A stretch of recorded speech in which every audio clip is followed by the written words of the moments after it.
Winning Shot family, what is up? We are on the eve of free agency, and free agency has already taken off.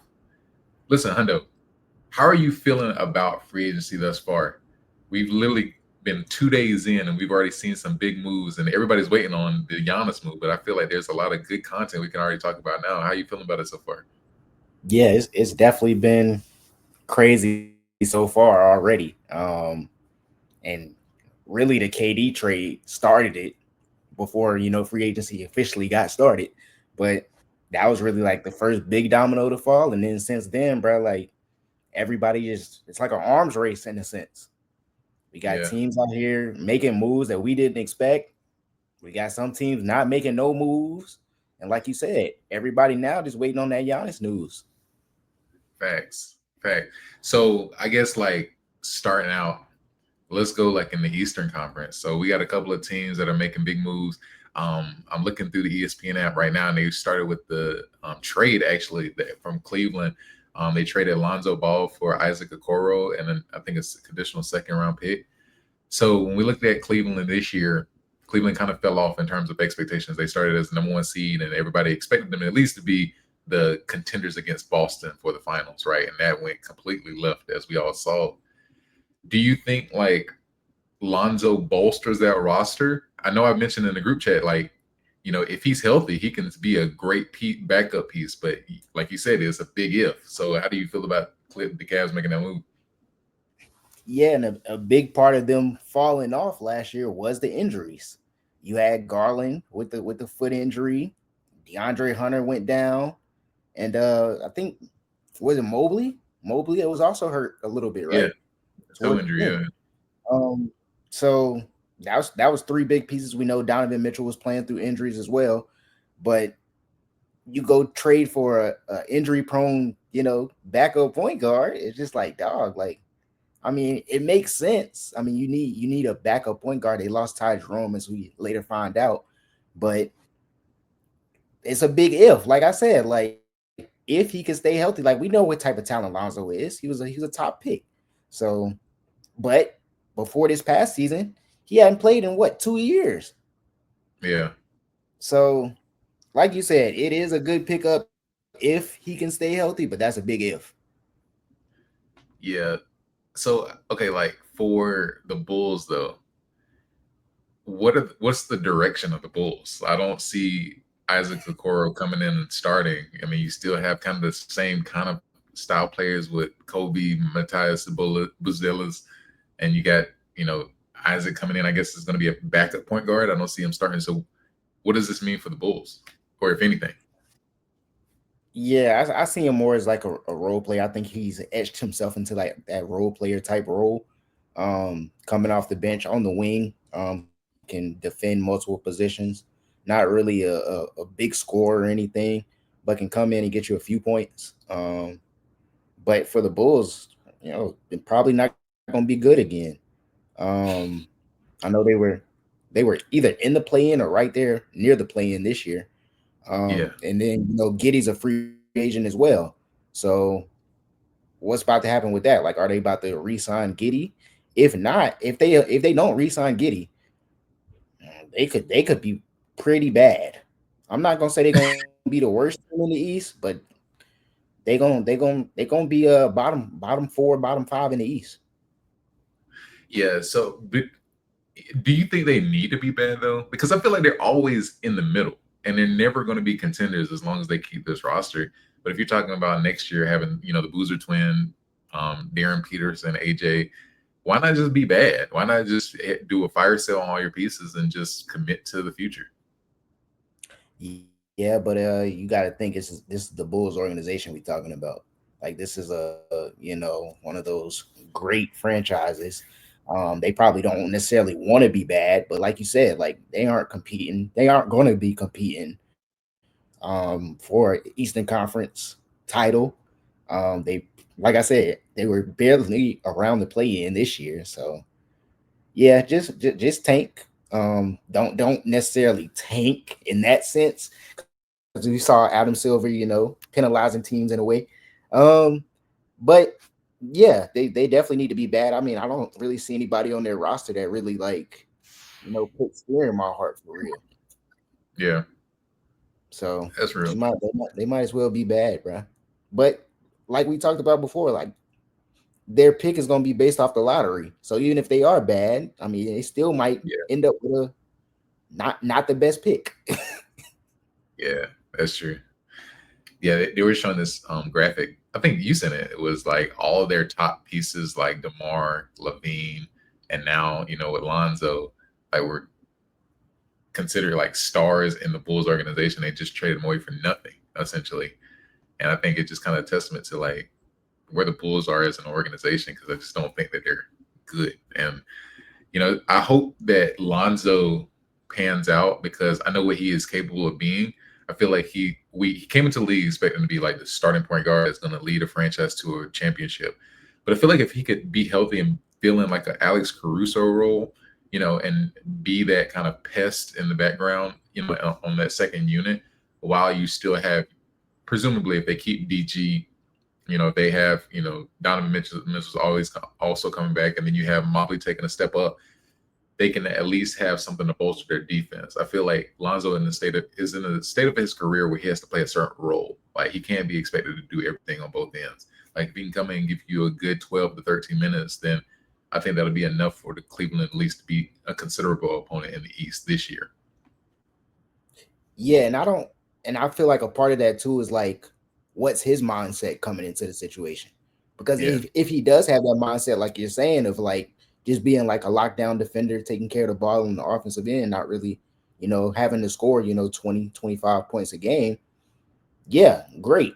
But if he's coming in thinking, oh, I'm about to take Darius Garland's spot, yeah, or or I'm about to be the starting point guard, if they move on from Darius, it's just like, nah, bro. Like you got to accept that role of you being, like you said, like that Caruso type role where he's coming in, locking up, team's best offensive players, and being a pest on the defensive end.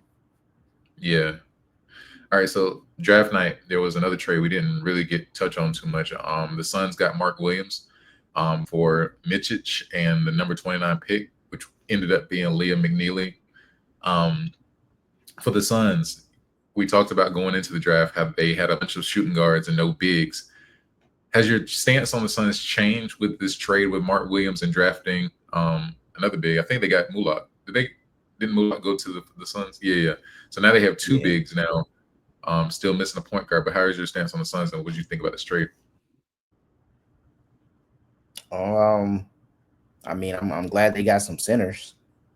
I mean, I, Yeah, I think my stance on the Suns is more so about D Book and him yeah, leaving. Like I'm still standing by that. Um, but as far as them like being contenders, or anything, I mean, I don't know. Like I think they'll compete. They might get into like the play-in situation. But I don't see them, coming out of the Western Conference or anything. But definitely a good pickup adding those two bigs. We know Mark Williams was on the trade block since that Lakers trade fell through. Um, so I'm sure he probably already had one foot out the door in Charlotte. And then you add a young guy in Maluak who's more of a project, young kid, but can play defensively, can catch lobs if needed. Um, so we'll see. They still got to address the point guard situation, but like better than what they had last year at the center position for sure. what is Charlotte doing? Like, That's a great question, bro. Like that is a great question. I don't you sure know. they I do? think they still gonna be sorry next year. I mean, they signed Spencer Dinwiddie. They re-signed Trey Mann, but I think they might have gotten Mason Plumlee, one of the Plumlees. But it's like, I think Mark Williams is at least promising as a young big, and he's a hot asset. So if you were going to trade him, I feel like you should have done it more so toward into the year, and then to just get back Liam McNeely. We'll see how he pans out. Playing with Khan. He had a pretty good season at UConn. But I'm just like, you have a bunch of guards, no bigs, no depth of bigs, and so now you're running this problem where it's kind of like New York, where you're gonna even if you have good guard play, you have nobody on the back end to protect the rim. I don't get Yeah, it. yeah. I mean, I don't know what they got planned, man.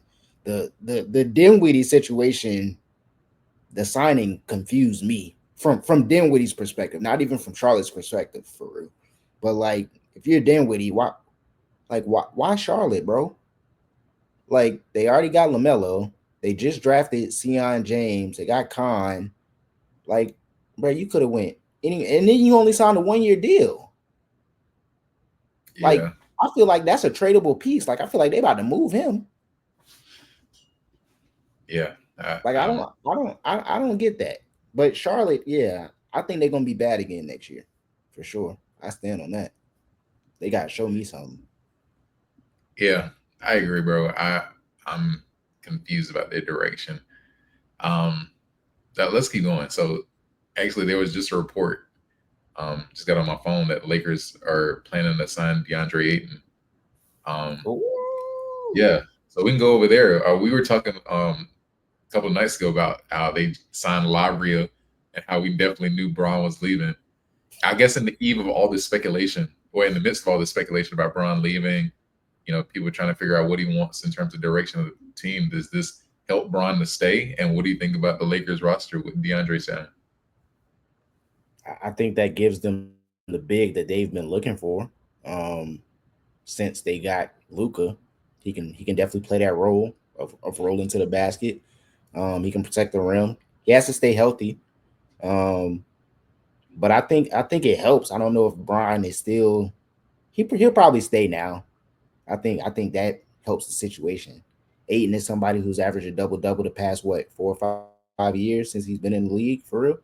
Yeah, Um, but a big thing is going to be health. As we saw the past 2 years, he's been in Portland. He's been banged up with some type of injury. So if he can stay on the court, he could be a good asset um, for the Lakers. And we've seen him in that third option type role, getting to the finals with Phoenix. So he's somebody who doesn't necessarily you're gonna throw the ball to in the post and tell him to go make a play or anything, but he can, like I said, he can get you 15, 16 points, which is good enough. And you shoot, thinking about it, he might be the fourth option on this team. Reeves is the third. So Doncic, Yeah, I can see that. But the thing is, he flourishes well when he's not like nobody's looking for him to score. Like if he can just roll off of screens, get buckets, like I feel like that's more of his role in the shadows. Like, and that's not any disrespect, but I think, kind of like we saw this year with Pascal Siakam. Like Pascal Siakam, every time he had to go get a bucket from Indiana, he was not good. But you look up and he's got 39, like you're like, okay, this is Pascal Siakam. I think the same way for Aiden. Like you can look up and say, oh, he's got 20 and 20, and a quiet 2020 for the Lakers should be good because, like you said, you got Reeves, you got Doncic, the ball's going around. So I don't think Aiden should be a premier scorer on that team if they're going to be successful. yeah, yeah. I just think that, like I said, big thing is gonna be health with him. But that, like I said, it's a good upgrade for them at the center position. I mean, shoot, who they have last year? Jackson Hayes Jackson, was rotating, um, and then he ended up losing his spot towards the end of the year. So it's just like, bro, like Aiton gives them that solid foundation down low for sure. Um, so we gonna see. Lakers with this roster, no moves. Are they a contender in the West? I think it helps. I will probably still put OKC, Houston in front of them. Maybe Denver with what they've done in the past few days too. Maybe. But they'll be in the mix. I think they can be anywhere between, three and 3 and 5, 3 and 6 in that range. Yeah, I agree. Yeah, so you brought it up, but speaking of Denver, big news out of Denver came when they traded away Michael Porter Jr. to the Nets for Cam Johnson. They also signed Bruce Brown. They got somebody else. Uh, They traded for Jonas Valanciunas and they signed Tim Hardaway Jr. yeah. So for the Nuggets, man, how are you feeling about those moves? I feel like it's some big moves. Obviously, for Michael Porter Jr., I guess everybody saw the shoulder injury in this past postseason and how he was missing shots and not competing. But he gets that opportunity to be, a potential number one, number two option with Brooklyn. I think that's what he really wanted ever since he came into the league. So he doesn't have to bow down to anybody. But for the Nets, man, I mean, for the Nuggets, Cam Johnson's a good piece, man. Ever since he had his rookie season in Phoenix, whatever year they went to the finals, like he was a decent piece. Like the way we were looking at Mike Hill, people saw that Cam could have been that, right? And obviously things went awry. People got traded. But for the Nuggets, I think barring health, this is exactly what they need to knock down open shots because not even just with Cam Johnson, but also with Tim Hardaway Jr. Like Tim Hardaway Jr. can still knock down a shot. He might not be doing it consistently at a level he was doing it in Dallas or Detroit, but he provides that veteran presence. And Bruce Brown knows the organization. When they went on that championship run, Bruce was there. So there's not a lot of teaching that goes on. So this probably means they let Russell Westbrook walk, but I think they still have bolstered up their roster to compete next year. Yeah, and I think the one thing that I'm really interested to see from them is like that backup point guard position. Like now that you lose Russ, who's gonna run that second unit? I know they have a few young guys on that roster, but do you trust them when in clutch time and crunch time when you need somebody to run that second unit when Murray's on the bench getting a break? Like who do you go to as a backup point guard? I like the Cam Johnson trade, like you said, everything you said, echoing everything you said. His defensive ability is high. He's not as big of a volume shooter as MPJ, but he knocks down the three at a high clip. He's somebody that you don't necessarily have to like run plays for. More of a spot up type shooter, can create his own shot if needed, but more of a spot up, corner three type of guy. Um, Tim Hardaway Jr., like you said, somebody who can knock down a shot. He can create his own shot as well. It gives them, like you said, that veteran presence. Um, so we're gonna see. Like I said, I'm interested to see that backup point guard position, and I love the Valanciunas pickup. I Yeah, love that pick, bro. Backup center. I know they had DeAndre Jordan, but having a true backup center that you can play valuable minutes and can still play at a high level, that's a steal. And they gave up Sarge for him. Like, bruh, yeah. what? Like, Kings, what are y'all doing? Yeah, I was just about to bring it up. Just like I said with the Hornets, like what are the Kings doing? It's like in terms of trades, these past three big trades they made, they've been fleeced. Ever since I'm De'Aaron telling Fox, maybe ever since Tyrese. you. I I'm don't get it. telling you. I'm telling Like, you. I don't know what they got going on, bruh. Then they got all the old heads too. Like yeah, Zabonis. Hey, it might be time to go, Zabonis. It might be time to go. I'm gonna put it out there. It might be time to go, Zabonis. yeah, I'm with you, bro. I think do you see Giannis playing just the backup five? Do you see there being any instances where they do a double big with him and Jokic? I see my only thing with the double big with those two, they both kind of slow. Yeah, Now when you saw other, double big lineups, for example, like the Thunder, Chet can move. Chet can move. Those two dudes are not moving that fast. That's my only yeah, thing with the double lineup. Even when you look at, Rudy Gobert and Nas, they both can move around a little bit. yeah. That's real. So I guess right now you were asking about the backup point guard. Do you think the Nuggets need to make any more moves, or do you think that this roster is ready to go for the next season? Nah, I think they need to make another move. Go get a veteran point guard. Don't even have to be nobody crazy, but just somebody that's steady, can run the offense. Maybe get you, 7 to 8 points off the bench. Nothing too crazy. I don't know who that guy is that's available that's out there. Um, CP3? that would be tough. That would be tough. That would be tough. I'm not gonna lie. That would be tough. Yeah. Him and Valanciunas in that second unit with Tim Hardaway Jr. Yeah, Mm, and he provides a better veteran presence than like with your Strothers and Bronze on that second unit. So it's a thought. I don't know if CP would be willing to go to Denver. I just don't know. I just can't picture him in Denver. I could be wrong. I mean, I don't know. Could you picture him as a Thunder? Well, yeah, that is true. He was there. Yeah, And now he was. CP has to think about rings. Like, yeah, you mentioned Wimby. You know, Hey, what about Houston though for CP3? you go back to Houston. Hey, hey, that Houston roster looking kind of crazy right now. And if all else fails with Fred Van Vliet, if Fred Van Vliet is not playing at a high level, hey, you got CP3 right there instead of Reed Shepard.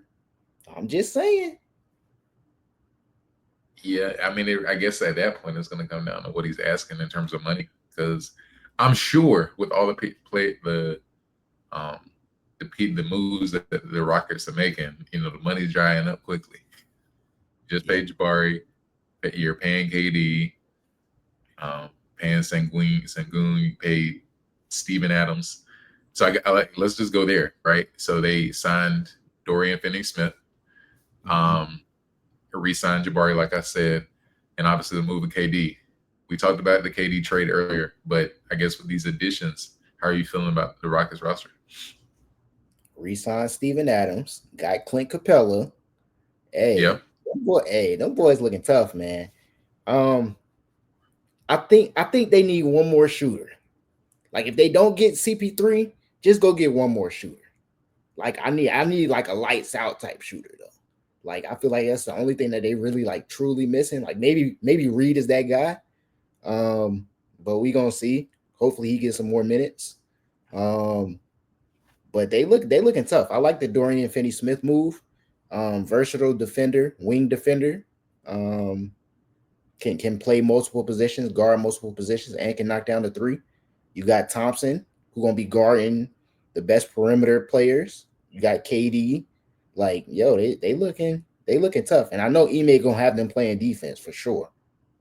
yeah, and I think that's the move, like you said, with Capella is so interesting because I think Capella provides not just another body, but you can get real creative with how you do the double big lineup, because you could have games where it's a full double big lineup where you either go Sanguine and Capella, Sanguine or Stephen Adams, and even if you have KD rolling with the offense, you could go KD. I mean Stephen Adams and Capella, right? If you just on the court for defense. So, like you said, I do like that move.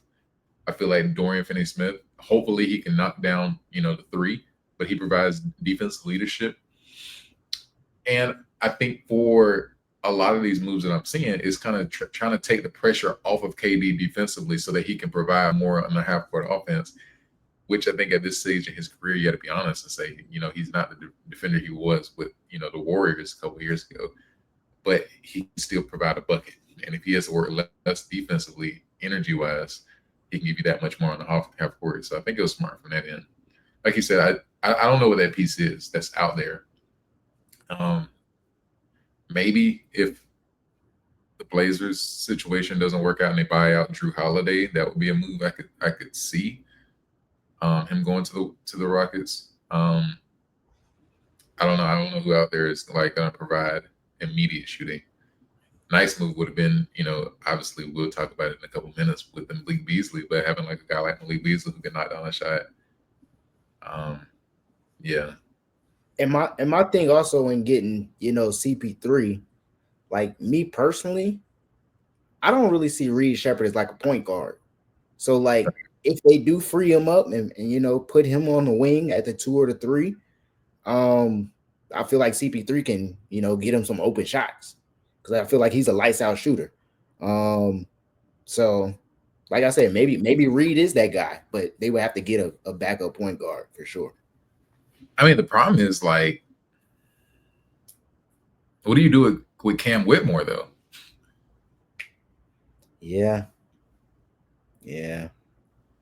I mean, maybe he's just a role player, bro. Like, like I'm sorry, but like at this point, bro, like we trying to win championship, bro. Like, and Now, Donovan Mitchell was talking about this. He was being interviewed by Taylor Rooks a few days ago, and he was talking about how like the Cavaliers were sacrificing. Like everybody wants to sacrifice. Like, yo, we know if you're trying to win the championship, somebody got to sacrifice. So if the Rockets looking like they about to win a championship, hey, Cam Whitmore, brother, 12 minutes, whatever the case may be. But when you come in for your 12 minutes, we need you to hoop, Mhm. sacrifice. Yeah, I see what you're saying. It's just like when you're adding all those guards, like when you added CP3, I'm just thinking of the depth because I mean you got Van Fleet, you're gonna have Reed Shepard, you're gonna have Cam Whitmore, you're gonna have this is somebody um Cam Whitmore, Reed Shepard. Yeah, and if you bring in CP3, then you're gonna have four guards with Fred Van Fleet. I mean, there's only so many minutes in the game, so Yeah, I'm curious to know because you also got to balance your young pieces too. Because I know that the Rockets had that taste of success last year, but you don't want to run into the risk where you're going all out on KD and this and Van Fleet and CP3 and you don't win because now it's like, what does your future look like? And are your guys underneath developing? You know, yeah, yeah. I hear you. I also think Cam Whitmore might be a free agent. He might be. no, I think he's still with the Rockets because they were talking about us trading for him, right? Hmm. Or not true. I'll look it up right now. Yeah, he might still be on the Rockets, but he might be also be a tradable piece. Yeah, if that too.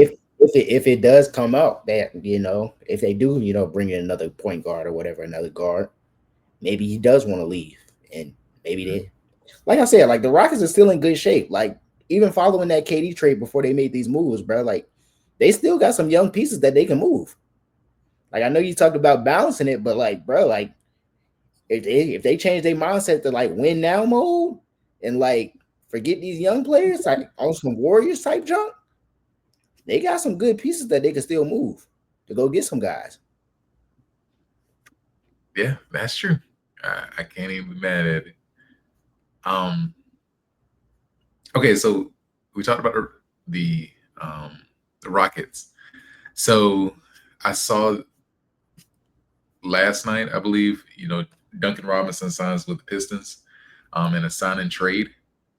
And I text you and I said I low key think that the Pacers have lost the free agency because even though they signed Karis LeVert, but they let Hardaway walk, Schroeder get signs to the Kings, and I think they expected to re-sign Malik Beasley, but Malik Beasley recently was in some trouble gambling wise, which we'll get to. But like I know they bring in a lot of scoring with LeVert, and they bring it on a semi knockdown shooter with Duncan Robinson. But their team is going to look much different, and I think what they needed more so than just bringing people in was consistency. And I think that lack of consistency, it just bothers me because we don't know what Ivy's gonna look like coming back. We don't know if Holland's gonna take a step up, but everybody is thinking that Detroit is going to be the same as they were last year, and this could easily be a train wreck, especially if Duncan can hit knockdown shots. Yeah, it could be, but I think Detroit is banking on being healthy, specifically Yeah, with Ivy Thompson was even out some games. Um, so if they're healthy, they got the wings. Now, do they have the shooting? Absolutely not. But I mean, you can get by. Hopefully, they can get by. If not, they're gonna have to make some more moves. But I think once the season starts and they actually see how they're playing, how they look, I think they could possibly make some more moves. yeah, Similar to the Rockets, they got some young pieces that could be moved. So if they see that we aren't playing good or we aren't shooting the ball, we need some more shooters. Duncan isn't hitting threes. They got a good bit of pieces that they can move, whether those are bigs or guards. yeah. That's true. That's true. So my thing is for Cade. Cade's not the problem, but they're Hmm. going to bring back Isaiah Stewart, Dave Jalen Duran, but I don't know what's the perfect complement. like let's take out just the free agency. In your mind, what's the perfect complement to Kate and his play style? I don't know. He's somebody who does a little bit of everything. Like I don't want to say like James Harden, but like a young James Harden, maybe like that's who Cade is right now. It's like a young James Harden. Doesn't necessarily come off the bench like Harden did when he was young, but that's the type of player he could be. So it's like surround him with some shooters. Like right now, they have like the guards that they have are like athletic wings, can defend at a high level, but like you said, like they don't have that shooting. So it's like, Yeah, bruh, get some knockdown shooters to surround him with. And maybe they tried to do that with Duncan. Maybe that's what they tried to do. You got Dorian down low, that's a rebounding machine. Isaiah Stewart, who's a crash out. You need that on the team though. You need those type of guys on the team. Um, but like you said, like shooters, they need shooters.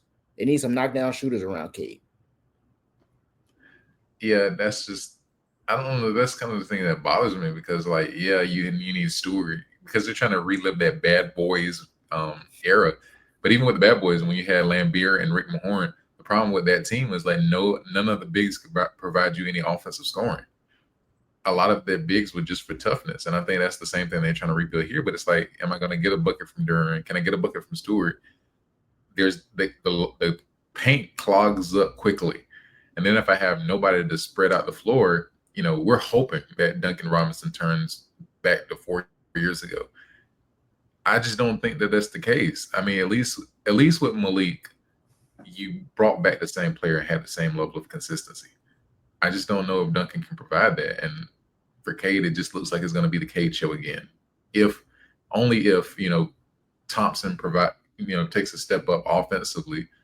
We're hoping because we know what he provides defensively, but it's going to be a lot of low scoring games, and I think that's going to be a problem when it comes to the playoffs. Yeah, I think it could be. My only concern with going to get a big that can score. Me personally, I feel like that hurts Cade in a sense. Like what teams do you see now that are currently constructed that have a dominant ball dominant point guard and a dominant center that can get you 20 25 points. You don't really see that anymore. Like that duo of like a point guard and a dominant center in a sense.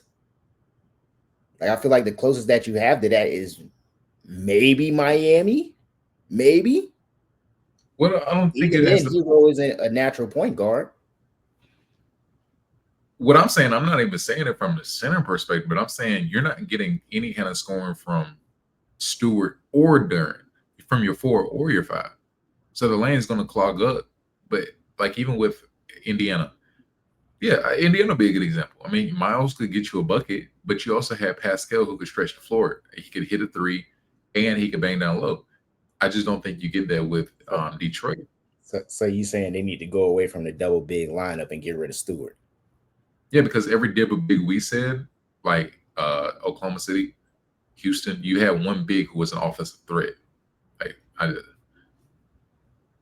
And I will say they did have Tobias, and I think Stewart was hurt a little bit last year, so we didn't see him as much.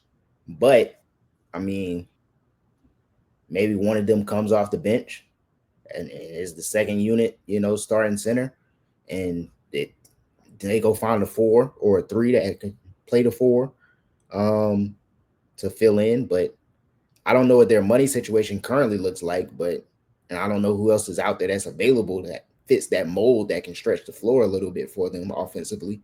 But like I said, they have some young pieces. If they see that, the double big lineup isn't working, that they can make some moves once the season starts. yeah, uh, it's interesting. I think for barring the circumstances of Tatum and Lillard and Halliburton being out, I thought that Detroit was going to be a little bit more aggressive. Now, obviously, free agency is not over. We said at the beginning, but it just seemed like the moves that they were making and the people that were letting walk up was like, okay, y'all are right there. I would just maybe overplay slightly to keep Schroeder, keep Hardaway, keep Beasley. Now, obviously, Beasley is another situation, but it's like keep those guys around because we're right there. All we really had to beat was the Knicks. And if you think about it next year, if you beat the Knicks, that could be a chance at the finals. Yeah, they definitely took a blow losing those three, for sure. But like I said, I guess they banking on being healthy. Like that's really the only thing I can say about that, bro. Like they just banking on being healthy, bro. Like at this point, like they haven't, like you said, they haven't made any significant moves to like put themselves in a better situation. But if they can be healthy, maybe that is the better situation. That's true. How'd you feel about the Malik Beasley news? I don't know, bro. Like, cause from what I was reading, it sounded like he just like didn't pay somebody some money or something, bro. And now they're like Yeah, suing him for I guess the damages or whatever from him yeah. not paying. But I don't know, bro. Like I My feel like question the is like, what? betting I feel like the whole Go ahead. betting thing is just like I don't know, bro. I feel like everybody does it at this point. It's just like, bro, like let them bet, bro. Like they want to bet, bro. Like let them bet, bro. Like if they, blowing tickets and blowing the games. I mean, it is what it is, bro. Like I don't know, bro. That's my stance on it, me personally. But I mean, if Like you blowing everybody like bet, playoff just games. let them bet, huh? But this is the thing, like I only push back because you're in control of the bet if you're betting on your team. It's kind of like the Pete Rose thing. It's like you can say, "Hey, I'm gonna shoot 7 attempts today," and choose to shoot six, like, and then you could literally sway millions of dollars. So that's my only pushback. I give you want to bet in other sports like do college football, NFL, all that. Just your sport is crazy. Yeah, yeah. Maybe there should be some limitations on it, or like at least like I don't even know how they would be able to control it. Like I guess not letting you bet on your sport, but I don't know. Yeah, I feel like they should be able to bet on their sport. Maybe not necessarily like their teams or like somebody that they're playing, but like yeah, you yeah, can bet on all the other games. yeah. No, I agree. Because the thing is, like, how do you manage it? Because let's say, Exactly. hey, I'm gonna just go through my cousin and say, hey, you bet that I'm not gonna shoot 7 attempts tonight. And I'm still participating in the bet, you know. Yeah. So yeah, I agree. I agree. Let's go over to the Bucks. So two big things happened. They stole Miles away on a 4-year deal, 100 plus million, from the Pacers. And the same day, they announced that they are cutting Dame. They're still going to pay him the contract over the course of 5 years, I believe. But now he gets to choose whatever team he wants to, and rehab on his own timeline, and probably going to go back to Portland and rehab. Um, right after Giannis expresses his disapproval on what's going on, he tweets that he doesn't know what's going on in the organization, and everybody took it as he's not happy with the situation. Dame was the same way. How are you feeling about the Bucks organization right now? And do you think that the Miles move is enough to keep Giannis around? Um, I don't know. I mean, they lost Brooke Lopez as well. They did get back Bobby. They got back Gary Trent. They picked up a few other people like role players. Nobody necessarily significant outside of Miles. That's gonna come in and start at least and be able to get you 15, 20 points per game. Um, but maybe it helps. I think it depends on Giannis's mindset with everything that's happened so far. Like if he is unhappy about how they did Dame, maybe that does push him out a little bit, regardless of him knowing about the Miles Turner trade or not. Um, I'm sure they probably talked to him about it. Or, hey, we're looking at getting Miles. Um, what do you think about it? Type of situation. Maybe they didn't tell him they was gonna have to cut Dame as a result of that. Maybe they did tell him, and maybe he capped out right now. Um, but I don't know, man. I feel like I don't think that move is necessarily going to get them back to the finals and in that contention. But like we said, the East is wide open. So if he is committed, they've added those role players this offseason to where they're a pretty deep team right now. They don't necessarily have that star at point guard. Losing Damon with Dame being injured and now off the team, but I mean, it's Giannis and everybody else right now. And Miles Turner is, like you said, is a good enough piece to contribute and give them something. Yeah, you know, I kind of have mixed feelings about it because I saw like on the news and like a lot of the sports shows them saying it was in response to Melo's tweet or video about how there's no loyalty in the league and how they did wrong by Dame. But honestly, like I don't mind it because this is the thing: the Bucks knew they weren't going to win this year. They didn't know what was going on with this Giannis situation in the coming years, and they gave Dame a chance to go anywhere he wants to go while still paying him. And I felt like that was a good move by the Bucks because sometimes you just have to admit, hey, this was a mistake. We're just gonna move forward and just turn the next page to the next chapter. I feel like for Giannis' standpoint, like Giannis has to understand that he is a, for lack of better terms, he's a ball dominant guard. Like literally, he is a center who plays point guard. And because of that, Dame wasn't able to have the same kind of play style we once saw him at Portland because he had to adjust to Giannis's game. And I feel like for Miles Turner, Miles Turner is not in need of the ball, but he can still knock down the three. And I feel like he could low key like space the floor, for Giannis to still operate and, really have the team to himself. My only issue is like what other moves need to be made. Like you said, they signed Gary Harris, I believe, and a couple made a couple of marginal moves, but I don't think this team is gonna take you over the hump. And now when you don't have a Chris Middleton, when you don't have a Drew Holiday, where is that defensive, intensity going to come from? Where is, that second scoring option going to come from? And it's going to look a lot like last year's Bucks, when Dame went out. And I think the problem is looking forward, does Giannis want to stay around for that? And I don't know. It's going to look ugly come trade deadline. Yeah, that's definitely going to be something to watch throughout the season at this point because I mean, unless something comes out in the next few days that Giannis doesn't want to be there, he's probably gonna stick it out, like you said, until the trade deadline, and see how it goes. The first half of the season, and then he's probably gonna be like, "Yo, I'm out of here. I'm not doing this again." But like you said, defense is definitely a big question mark. They add a rim protector in Miles Turner, and we know Giannis's defensive ability still at a pretty high level, but that perimeter defense is still a big question mark. Yeah. Um, and like you said, missing that second option, but maybe it is like I said, Giannis and everybody else. Like you said, Miles Turner is not somebody who commands the ball necessarily. Needs the ball. Um, but if Giannis is attacking and can find somebody to kick it out to, that might be enough. Like you said, he's a pretty much a ball dominant guard. We've seen him run the point in his early years in Milwaukee under various coaches.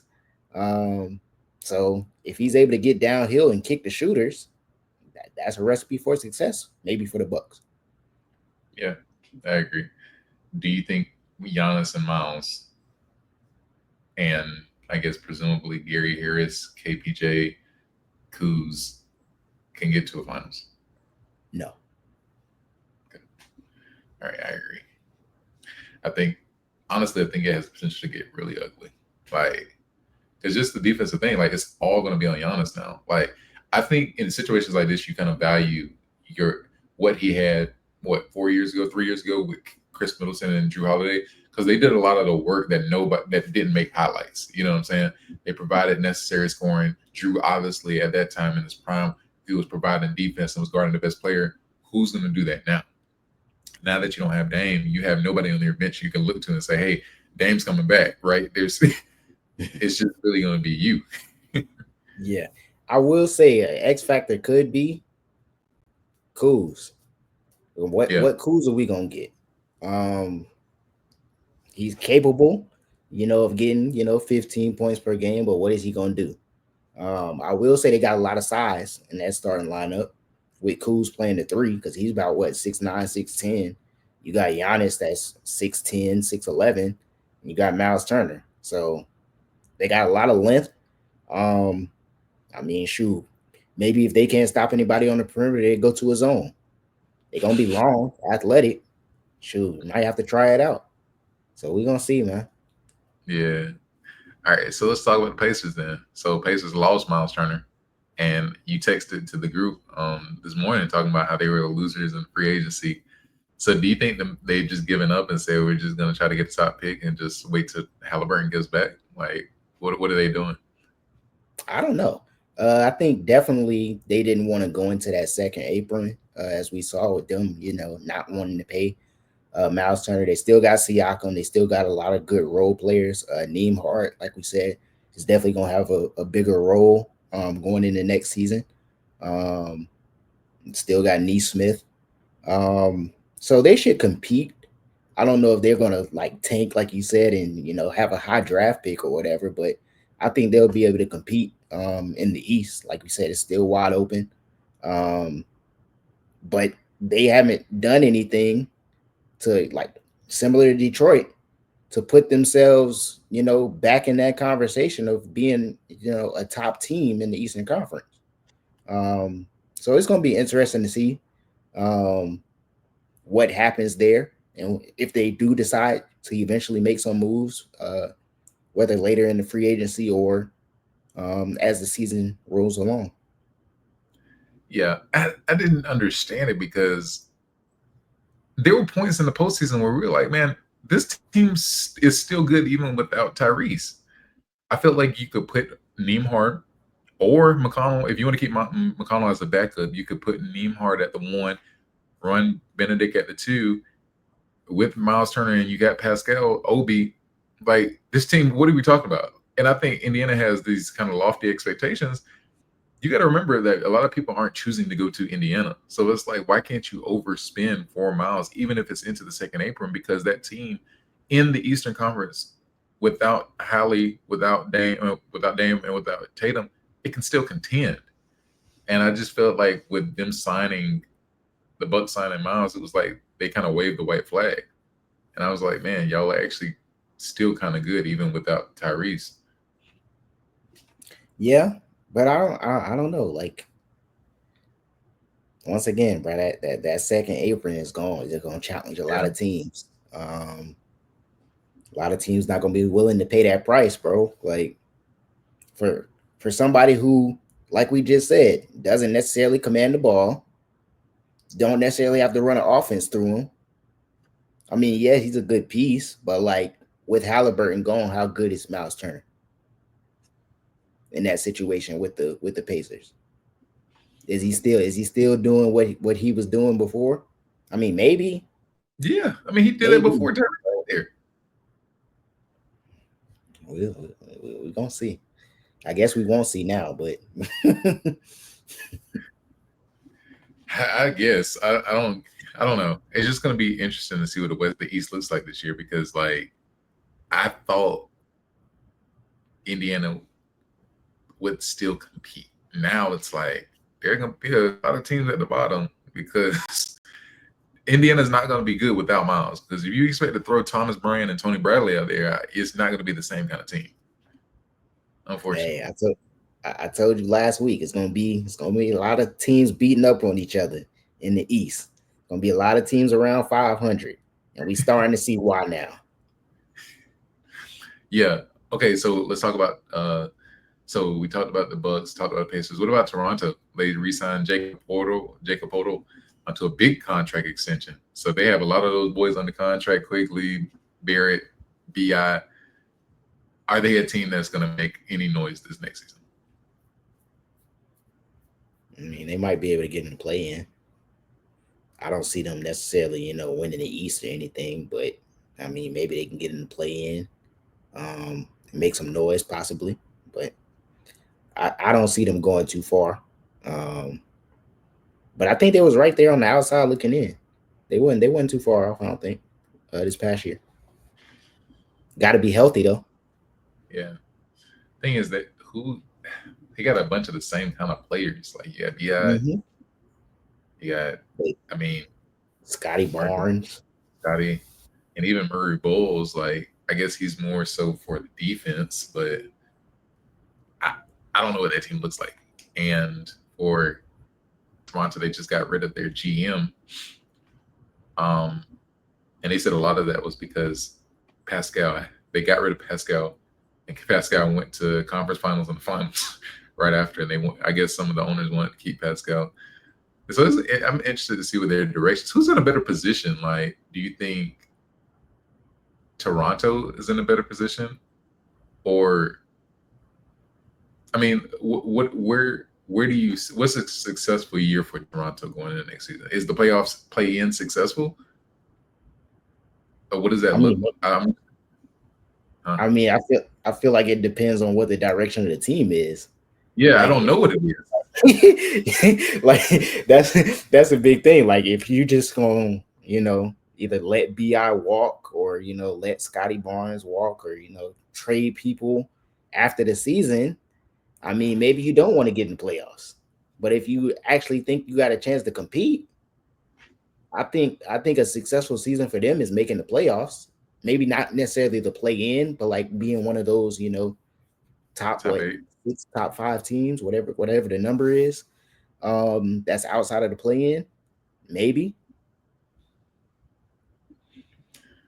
Yeah, I guess.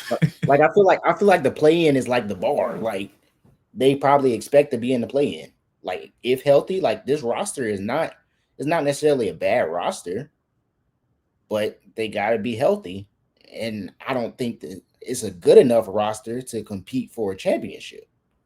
They're kind of Yeah, in that middle of the pack type range.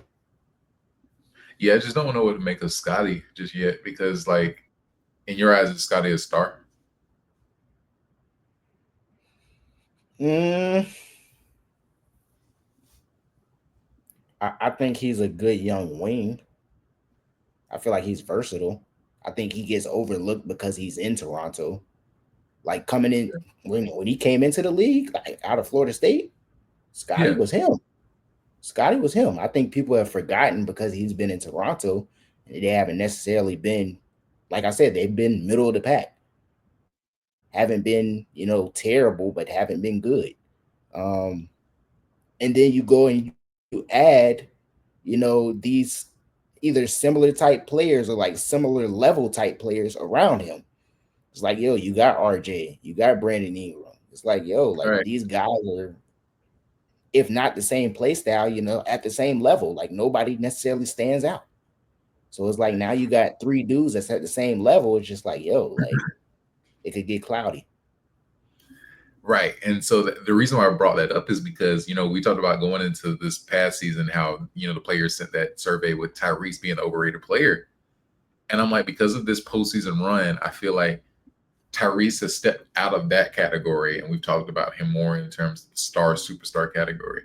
But it's like now, who was that overrated player? And we got a couple of names of people I'm thinking about, but Scotty is one of the names that came up on my list in my mind, and I'm like, this year is a defining year for Scotty. From my personal opinion, because I think he needs to have not necessarily the same impact in terms of taking the team to the finals, but he needs to have those moments where we're looking at him not as like, hey, this guy is going under the radar, but this guy is emerging as a star. Because I just don't know where he lands in terms of star superstar category. Because like you said, when he came out of Florida State, he was nice, but now it's like he's Scotty. Hey, bro, when you look at his numbers I'm are not bad, bro. Like he's been putting up some pretty good numbers, bro. Like I truly think it's the fact that he's in Toronto, bro, and they just haven't been that good. Like, bro is not putting up slack numbers, bro. Like he's hooping. I mean, I'm looking at it now.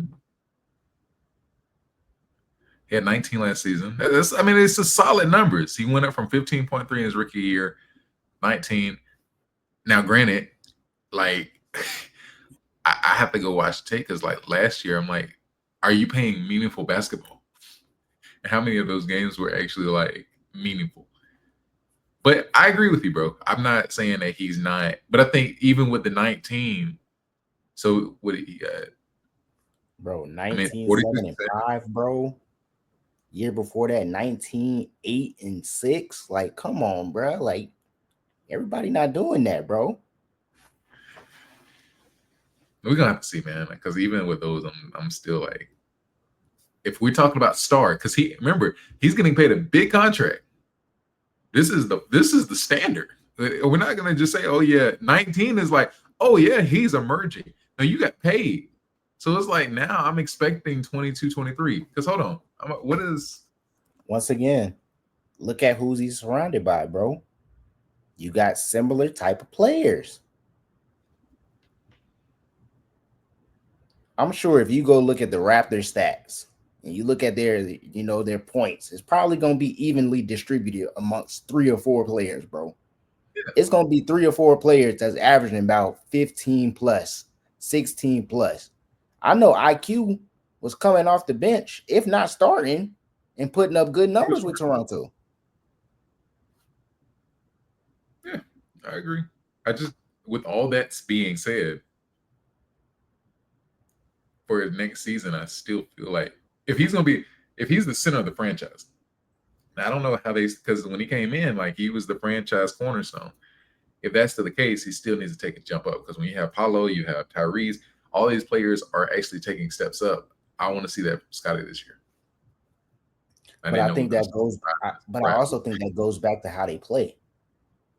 Yeah, I agree, but I don't know what that looks like. What is the direction? Because if that's the case, then do you move off of one of them so that Scotty can get more minutes? Like at some point, with because it's not just about them having the same kind of play. They all have big contracts, and at some point, if we're talking about the second apron, what are we doing? And the play-in can't be the standard with all those contracts. Yeah, yeah. Okay. We gonna see. We gonna see. Even Quickly's getting paid, if I'm not mistaken. Yeah, I'm pretty sure. RJ taking 16 shots, Scotty taking 16 shots, Quigley taking 13 shots, Poto taking 10, Grady Dick taking 12. Like they all taking around the same amount of shots, bro. I mean, I'm sure you go look at Paolo's stats. I'm sure it's Paolo and Franz, and then it's a drop off. That's what I'm saying. Like their style of play is just like, bro, like if y'all run the offense through Scotty and let Scotty like take, 20 plus shots a game consistently, his numbers gonna look better. His points per game is gonna be higher. Like he's not an inefficient type player. Yeah, I don't think that's the question. It's just confusing because I went to go look at their salary cap, and I'm like, man, this is the kind of roster that is expecting to win champion or at least compete.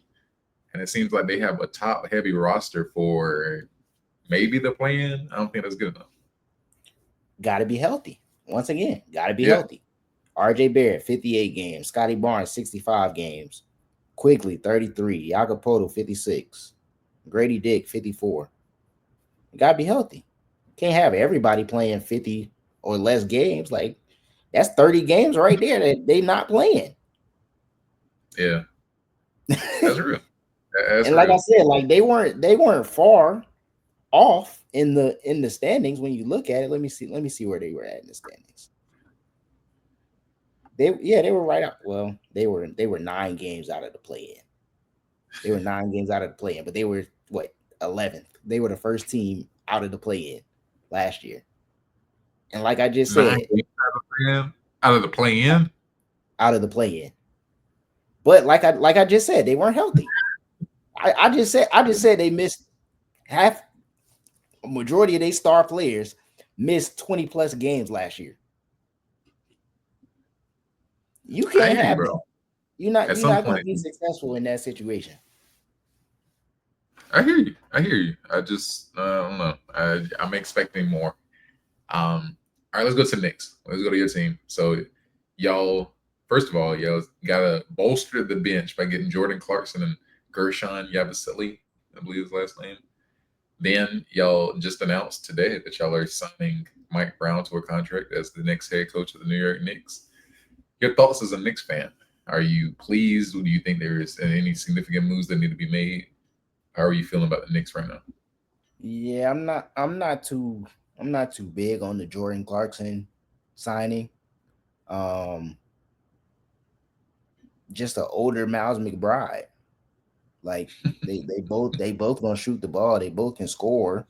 I don't think we necessarily needed that off the bench. I mean, maybe I think the bench just needed to play more, but I mean, I, he can get 16 a game if he's healthy.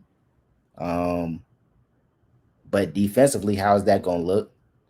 And then you add Yabusele, who's a bit of an undersized, big, like 6'9", probably gonna play the four.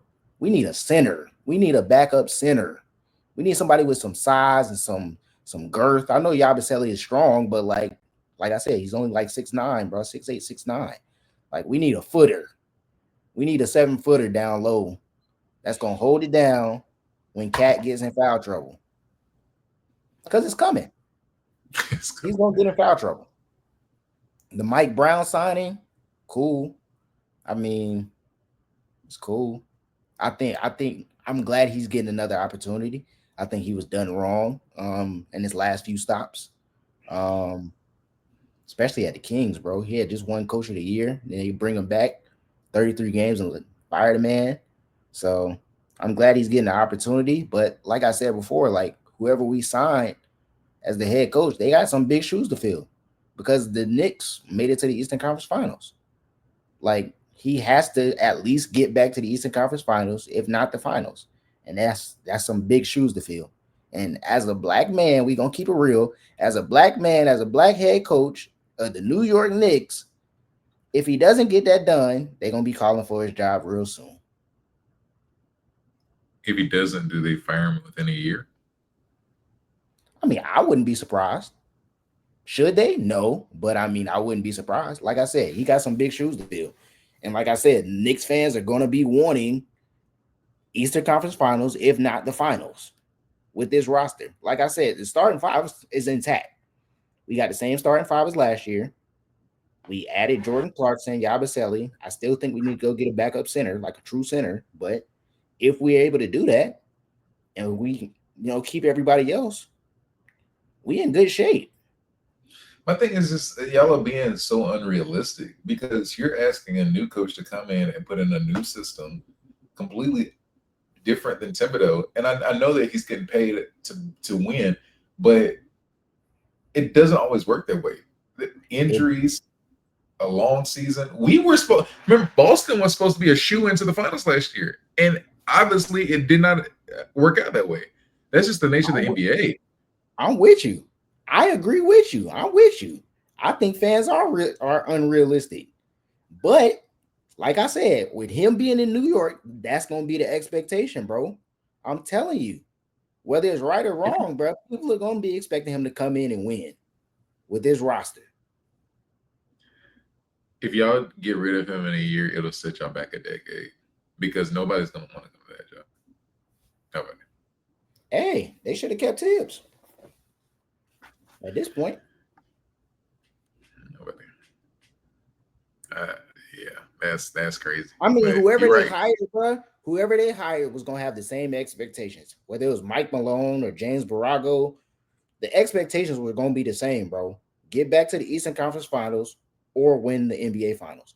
Especially with the East being depleted this year or next year, that's the expectation, bro.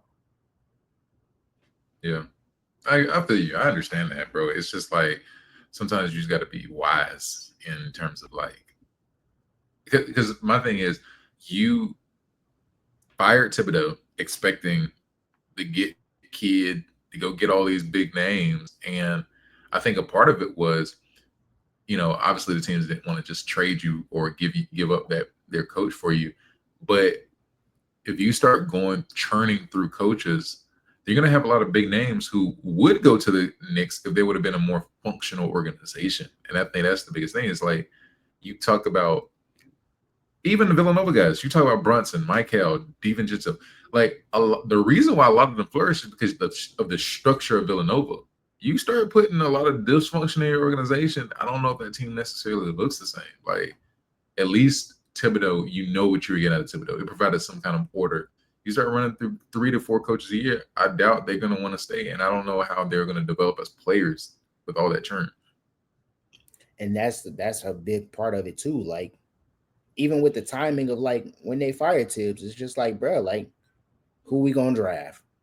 Who we gonna get in free agency?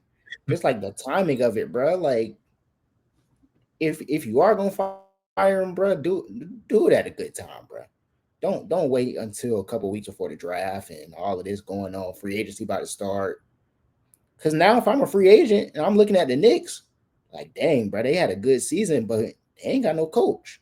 I ain't going to just play for anybody. So Right. yeah, Yeah. we gonna see. Like I said, he got some big shoes to fill, and it ain't his fault. But hey, we gonna see. Who's the top team right now in the East to you? And then probably have to go. I would probably say the Knicks. The Knicks, if not the Cavs. I mean, like I said previously, I don't necessarily trust the Cavs, but I mean they were the top team last year. They didn't really, lose much outside of Ty Jerome, but their starting five is pretty much intact. Yeah, I would say honestly, I think the Magic are up there. I will put the Magic. The Yeah, thing is, I don't know about healthy 76ers. I'm rolling. I'm with you. It's just we don't know. But if MB PG comes back, Tyrese, that team is a yeah, top team in the East. We're gonna stop. it is. It is. It is. But like we say with Lonzo, big if they all got to Yeah. stay healthy. So a healthy 76ers, are they better than the Cavs and the Knicks?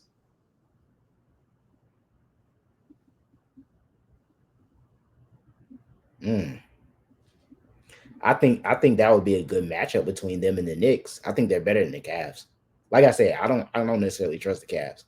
Like I feel like if healthy, like the Knicks and the 76ers are better than the Cavs. Me personally. That's just me. I guess. Um, yeah, it's just a lot of ifs on that team. We gotta hope MB comes back 100%. Hope PG comes back and is decent. You got Jared McCain. Obviously, you have BJ, Tyrese. It's like, man, for Maury wanting to run that small ball, it's like trade deadline. If Embiid is not 100%, what do you do? Like, do I mean, I you think I think it's like 1 foot in, 1 foot out at this point, bro. Like if it ain't looking good, bro, I'm getting rid of PG and I'm getting rid of MB quick, bro. Even if they are healthy, bro, but they're like losing games, bro, before the trade deadline. If it's not looking good, bro, them boys about to be out of there. Both of yeah, them. that's real. That's real. Yeah. Okay. So we had a couple of smaller signings like Dante Exum signed with the Mavs. Um, Brooks Lopez I think went to the Clippers, I believe. Um, Mm-hmm. so are there any of the big free agent signings that you want to talk about, or any Um, notable that stood out? I like what the Clippers have been doing. Um, re-signing Harden, adding Brook Lopez, with Zubac, down low. That gives them some depth at the backup center position. Yeah. Um, and Harden has been playing at a high level since he's gotten there. So if Kawhi's healthy, they definitely gonna make some noise again in the West. Yeah.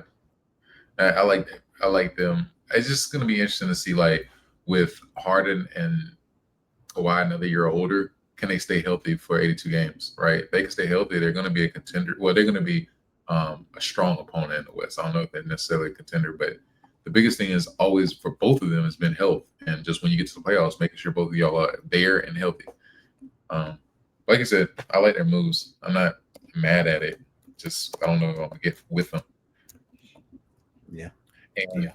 I guess a majority, everybody else in the league, we can't really talk about right now because I guess a lot of domino effects are going to happen with this Giannis move. So obviously, with the Spurs, we're talking about them. But even some of these like smaller moves, I think a lot of teams are just waiting because, like we said in the chat earlier, like I'm confused about what Miami's doing because Pat Riley said after last season that this roster will look different, and they have made no moves except for re-signing Davion Mitchell. But if they get Giannis, now we're like the Miami Heat are the winners of, of free Right. agency. So, Yeah. I think there's a lot Yeah. of interesting things. All right, so let's talk about some of the signings. So let's stay with the Clippers. How do you feel about Harden getting that 241? So 2 years, 41 million. Not mad at it. I mean, he at the tail end of his career at this point. Like I said, he's been playing at a high level for them since he got there. And as you mentioned, his health is going to be a big factor. But I don't know exactly how old Harden is right now, but I'm pretty sure, like, bro, that's probably his last big contract, bro. Yeah, easily. I Yeah, hope. that's it. Yeah. I mean, if Okay. he stays healthy and still playing at a high level, maybe he gets another one. But I mean, he had to tail end of his career at this point. Yeah. Okay. So what about Jabari Smith? I think he had 122, I believe. Um, Yeah, I don't know about him. Me personally, like, bro, like we have to understand that, bro. He got his spot taken last year. He was that's coming true. off the bench. Like, let's not forget that, bro. Like, yeah, I don't know, bro. Me personally, I would have traded him for somebody. I don't know. I don't know who else was they was looking at, but they're in an interesting spot because, like we talked about, like I said earlier, they still have some young pieces that could be moved. Yeah. Maybe they decide to move him. If so, I mean, I wouldn't be mad at it. He hasn't really shown me anything to be like, we got to keep him. He's untouchable. Yeah. Yeah, I agree. I think just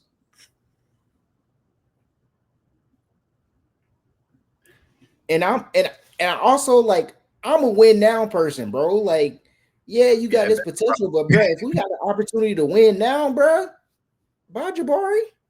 We trying to get these championships with KD. yeah, but I feel like Jabari can still develop into a nice piece. Like even in the playoffs, he gave you good minutes. So if he takes that next step, I mean, we're hoping that he can be a 3 and D kind of guy, floor.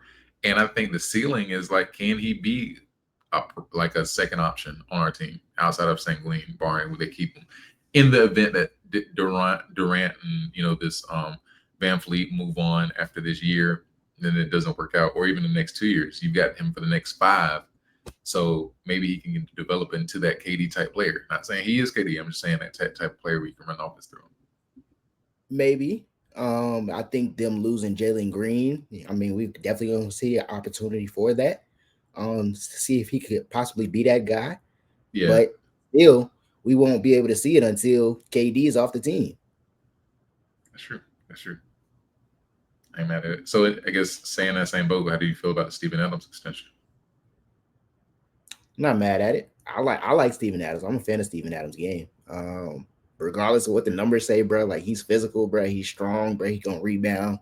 He does his job. He set hard screens. Like, I'm not mad at it, bro. All right. All right, staying in Texas. Okay. What about Kyrie? Kyrie with the Mavs signed a 3-year deal. I was How you, surprised. I was low key surprised that they gave it to him with him being hurt, but good for him.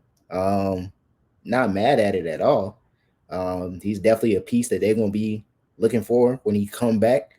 Um, Star point guard still playing at a high level, bro. Like, yeah, put some respect on Kyrie name, man. okay, what did you think about the D'Lo signing? Do you think that he's going to be like in terms of gelling with Cooper, Gafford, Davis? Do you think that he can lead them up to a point of playoff contention as a point guard? I think he can come in and fill in that gap. He can't necessarily do what Kyrie does, of course, but I think D'Lo has definitely improved over the course of his career and showed that he's not just like a high volume shooter. Like he can actually run an offense and be successful. I think older D'Lo. If it was younger D'Lo, I would be hesitant. But older D'Lo, older D'Lo's figuring it out, bro. He figuring it Yeah, out, bro. yeah, I think he'll be a good piece for them. Even when Kyrie come back, I think he'll be a good piece for them. I agree. It's solid, and I think, like I told you on the pod, it's like the last time. They just need a guy who knows their role. Don't try. You're going to be a starter for a couple of months, maybe even a year. But when Kyrie comes back, we're going to keep you around, but you're going to be coming off the bench. And I think if he's the kind of player where he can flourish in that kind of role, where I know I'm not expected to do much, but when I get the ball, I'm going to take advantage of it. And And and that's, one thing that I like about that roster too is like you said, like the roles are established. Like we got AD, we got Cooper, we got Clay that can knock down shots. Like D'Lo doesn't have to go out there and take 20 shots a game. Doesn't have to go out there and take 15 shots a game. Like he can literally like run the offense, chill. When they swing it back to him, knock it down or drive the ball. Like literally, like he doesn't have to go out there and do much. And it's no questions or like concerns about, hey D'Lo, maybe you should shoot some more. Like no, like that's not gonna be an issue, bro. Like just get your shots where you can, bro. We gonna be good. yeah. Okay. Talk to me about Jaren Jackson. He got a 5-year deal with the Grizzlies. I thought he was going to be a trade piece, but it seems like they're going to keep him around for the future.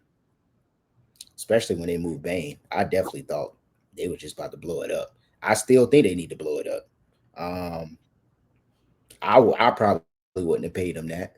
I probably would have moved him. Me personally, but we gonna see what the direction of Memphis is. That's another interesting team because can Josh stay on the court for one, and two, can Jaren Jackson be that focal point of the offense? I don't Yeah, I know. thought when we were talking earlier this season, I thought they were getting rid of Taylor because they didn't want to sign Jaren. That was the noise I was hearing. But I, I like you said, I don't get the direction. I'm confused because yes, you have Ja. You're probably going to sign Ja. You're probably going to sign Jaren, to another extension. But for what? We're going to be bottom middle of the Western Conference. Yeah, and then they still got the young guys, bro. They still got Edie. They still got Wells. Like Wells, yeah, I don't know. I don't know what the Grizzlies are doing, what their plan is moving forward, big picture. We just gonna have to wait and see. Like I said, like you said, they're not about to be contending in the West for real. yeah. I don't, I don't get it. There's nothing I can. I try to work around it, but I can't even think about the significance. Yeah. All right, let's go to some winners. Let's talk about the Thunder. So, Jalen Williams gets signed to a 3-year deal. How do you feel about that? Hey, they won a championship. He deserves it. Good, good piece. Good piece.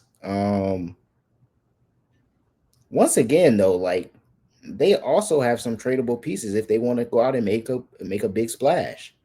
Yeah. Um, so we gonna see, man. We gonna see. Yeah. And for the listeners, this is the other Jalen. So Jaylin, the big man, not Like Jalen. light skinned Jalen. Yeah. Yeah, don't want you to go tweeting that. No, yeah. But like you said, I think this was like a move to get him under contract so you can trade him because I think he'll be a decent big for another team eventually. And I think from the looks of it, he looks like a great locker room guy, and he's like a culture setter. So just keeping him around, I think it was like 3 years, 24. So it's solid. You get 80 a year. Um, so for what he brings to that roster, it might be worth it. Um, Yeah. so let's talk about the big one. Let me get the actual numbers so I'm not messing up anything. Please get that So, right, because boy, that was crazy. so Crazy bad. Shea gets a 4-year, $285 million supermax contract that is puts him under contract through 2030-31, which is now the richest annual salary for a player in league history. They broke it down and said he'll be making $272,000 a day. Brother, what in the world? What was your initial thoughts about this deal? And does this set a precedent for other stars in the league? Hey, when I when I saw the numbers and I did the math, that junk said 71 million a year. I said, bro, it's like 80 something games in the season, bro. Like Right. he about to be getting he almost had a meal a game. I think the actual number was like 896 or something like that. 896,000 per game. I'm just like, bro, what? That is crazy to think about, bro. Like, and we just getting started. Like whoever about to be next, bro, they about to get a crazy bag. Bro, delayed but not denied. Because I know when he got traded from the Clippers, like he never would have imagined this. That is crazy. And I think now you see why Dallas picked up the phone. Even if you thought it was dumb or not, they're like, you have to think about your roster now. It's like $72 million is it looks good now, but if Oklahoma City doesn't get to another finals in the next 4 years, it's like, man, because it's a kicker. It goes up each year. So I'm curious to know like your thoughts. And we're talking before the call. It's like, what do teams do? Do teams try to set a precedent and say, hey, we're not only going to above this number in terms of 71 million, or do you see it going up and up each year? Because at some point, I think they might have $100 million player. It wouldn't surprise me at all, bro. I think it's definitely gonna go up. I think the like we talked about before, teams really have a decision to make now. Like, if you're Nico, you picking up the phone, you calling, because I'm not trying to pay this. You really have to have a conversation about your star players, but like, are you worth it? Can we win with you? But like the good thing for Shea is that he showed that he can lead them to a championship and win before he got paid. Not everybody gonna be in that same situation. Yeah. Yeah. So I'm gonna list some players. So I'm gonna look at just superstars around the league, and you tell me if you're paying them that kind of contract or you trading them. All right. So we'll start in Atlanta. Trae Young. No, trade them easily, Easy. Even though easy, he's probably without hesitation, bro. That's all not right. even no conversation, bro. We're not paying you that. What have you shown me to be like we should pay you that? What I agree. postseason success have we had to where I should pay you that? All right. So even though he is kind of getting paid that now, Tatum. Are we factoring in his injury right now? Yeah. Real time. Mm. I would pay Tatum that. I would pay Tatum that. Okay. Paulo. No, What? no. He gotta show me Okay. something. He gotta show me something in the postseason. Luca. Obviously with the Lakers, if that's kind of come up. Hmm. Honestly, I wouldn't. Yeah, I don't know, bro. I feel like it's a big question mark with his health. That would be my only concern. Like if Luca had been healthy like his whole career, yeah, I would pay him that. He's definitely like worth that money talent wise. And I know I talked about postseason success with these other players, but Luca different, bro. I feel like you got to keep that talent around, but you got to be on the court. Yeah. And I think with his style of play, like you're now we kind of say this about Shea, but with Luca, you're sacrificed on one side of the court. You know that going in. Yeah. And I think to bolster the roster, you're going to need pieces. And just in terms of the future outlook, I don't know if I would give Luca 75. That's crazy to me. But Yeah, you're good. I think if Reeves isn't on the team, you probably do, because I know Reeves is gonna command a not that much, but like he's definitely gonna get a bag when it's time for him to get paid. Um, but we've seen a number of teams, plug in and fill in, defensive guys to cover up some people on defense. So Yeah, I always think that you can find defensive players. Me personally, that's just my mindset. So if it's really that big of a deal defensively, we can find some pieces that can be, 3 and D guys that doesn't cost, you know, X amount of money that we could fill in and, cover some holes. that's fair. All right. I know what you're gonna say about this one. LaMelo. Absolutely not. That was worse than Trey Young. Absolutely not. Yeah, you're out of there. He might be out of there right now with his current contract. Like, I'm telling you. all right, Spider. How old is Spider? Donovan That would Mitchell, probably be my biggest thing against him is age. I don't know if I would 28. want to pay him, 4 or 5 years and he's already, 30, 32, whatever old he is. Might be younger He's than that. I 28. don't know. He's how old? 28. He's 28? Yeah, Bro, I definitely thought he was older than that. yeah, because he got stuck in Utah, but he got drafted. But 21, 20. Dang, he only 28, bro? Yeah, That's crazy. got drafted in 2017. Oh, I don't know. Like me personally, like I wasn't too big on Spider. Like when it was time for him to leave Utah, because there was a lot of noise about like the Knicks probably should get him. Um, I'm not too big of a fan of his game personally, but shoot, he just carried the Cavs to the number 1 seed, bro. Like, and had they not gotten hurt, they probably would have been the favorites coming out of the East, bro. So Yeah, even though I wouldn't want to do it, I mean, I probably would have to pay him, bro. Especially with him being 28, bro. yeah, I agree. Uh, yeah, see, my thing was in evaluating this. It's like you just said. I need guys who have proven they can carry because at some point you're gonna have to carry, and that's why I was kind of hesitant about Luca because Luca has shown that. But I think Donovan gives you a little bit more defensively, more well-rounded as a player. And what we just saw in playoffs, he basically almost carried them to the conference finals, the Cleveland. So yeah, I agree. I wouldn't get Spider the money. All right, Sengun. No, I haven't seen enough yet. I mean, I like his game, but he gotta show me that he could be that guy. Jokic.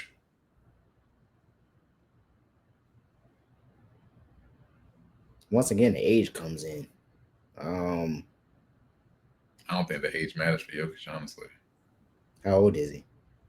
Just for clarification, before I say what I'm gonna say, make sure he's Jokic not is younger 30. than I think. He's 30. Can't give it to him. Sorry. A 4-year deal worth that? Man, you're asleep. 4 years, What 200 am I? million. Am I? Do I still have Murray? Do I still have Cam Johnson? Do I still have Aaron Gordon? I'm not paying him that, I don't think it matters, bro. I would rather pay you bro. that He's and not. He's not carrying me to a finals by himself. I don't care how many triple doubles he get. you can say that about Shea. I don't know, bro. Shea's not carrying you to the finals himself. Why he not? That man Bro, just he's averaged 33 with he just listen, he just averaged 33 playing alongside of them. If they not there, he's getting 40 a game. you Easily. can say you can say the same thing about Jokic. Jokic is still getting No, you a stupid triple double. I don't think so. He got a 60-point triple double a couple times this season. What are you talking about? He not doing that, bro. He about to be What, getting what, double teamed. He about to be getting double teamed. Bruh, if Murray, Aaron Gordon are not on the court, if Cam Johnson are not on the court, bruh, I'm sending 2 people at Jokic every time. yeah, but you can still fill out the roster. Like it's not like Jokic is gonna have With nobody. with what? I'm paying him money. I don't care what age he is. He can be 36, and I'll give him a 2 year 70. I ain't giving it to him. That's He can go crazy. get somewhere else. Make sure when you're doing the edit for this video, clip that part. Clip And that I'm part right and, there. and I'm gonna make sure when I don't give it to him, we're gonna send him to the Rockets and we're gonna go get Sengun. That's Since y'all want insane. to pay people. I'm sorry, Nicola. All the Jokic fans, please skip this. All right, Tyrese.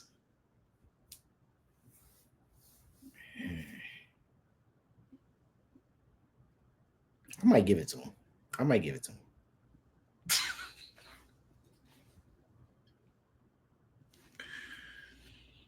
Word. I don't know. Bruh, did he not show you he could carry a team? Did he? Yes. Was he carrying? Like he hit down a couple of big shots, but in terms of carrying, it was Hey, that roster. if he didn't hit them big shots, they wouldn't have been in that situation. Right. But if you pay just him and don't have that roster, we don't see him ever getting back. Thank you, Nimhard. Thank you, Pascal. Thank Hey, you. brother. Hey, that roster ain't getting no crazy money. Them boys ain't getting no crazy money. When it's time to get paid, they will. Hey, well, we can trade them and get some more younger pieces, just like we got. I just don't. I don't see how you're willing to be so forthcoming and paying Tyrese, but not Jokic. Are you discriminating on the bigs? Age. He's Age. 30. Hey, he's too old. KD's playing. He's 36. Hey, everybody not Bron. Jokic is the closest thing to Bron. Bro, he's not playing until he's 40, bro. That's Yeah, what I'm saying. he will leave on That's his what own I'm terms. saying. He'll leave on his own terms, but he'll play till he's 38 if he wants. I don't see it. Yeah, because he wants to, but his style of play, he's not wrestling with nobody down low. Like he can still play a finesse game and still get a Yeah, he triple double. could. I don't see him doing it though, which is why I'm not paying him that money. Yeah. Okay. That's crazy. All right, Ant. Yep. I agree. Uh Embiid. Nope.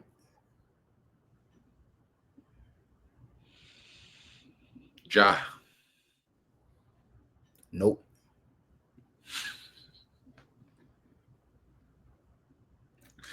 Yeah, I agree. Steph. Nope. Cooper. Gotta be consistent. We gotta be consistent. Age, I'm not, bruh. These old people are not getting no big contracts out of me, bruh. No. Jalen Brunson. No. Cooper Flag. Yes. Absolutely. Victor Wembanyama. Absolutely. De'Aaron Fox. No.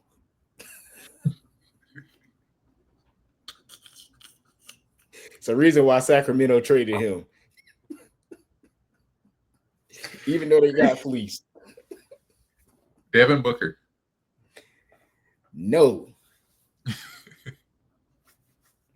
He dropped 74 years ago. We don't care no more. Okay. Tyrese Maxey. No. Tyrese can't get 71? What if you take a step up? We gotta see it. I ain't seen it yet. I ain't Yeah. seen him who? Giannis. I don't know, man. I don't know. Hold on. I'm about to look at Giannis because you about to be bogus. Giannis Antetokounmpo is 30. So everything you're saying with Jokic, you have to say Giannis. Exactly. That's why I say I don't know. Nah, but you I said feel like no. huh? You said no quickly with Jokic. Well, Giannis, I gotta think about. Cause it's still probably gonna be no, but I gotta think about it a little bit longer. I feel like Giannis is not getting like any better, bro. Like we've seen the best of Giannis. So I'm not giving him that money. And it's still 30 and 12. So I mean, I'm not giving him that money. What did he do when Dame went down this year? What did he do? We saw it. Nothing. It wasn't enough. And you think I'm gonna go out my way and pay him 71 million and not be able to build a team around him? Absolutely not. No. bam. No. Why was that even a choice? I'm looking No. at I'm looking at every team's face of the franchise. Who they gonna have to pay? Hero? Zion, No. Cade, Can't say who? Cade, I don't know, man. Maybe. Maybe. Evan Mobley.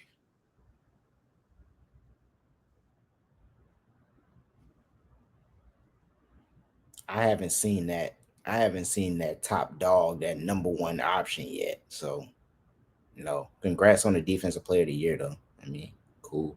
Should have went to Wimby had he been healthy, but guess you got it.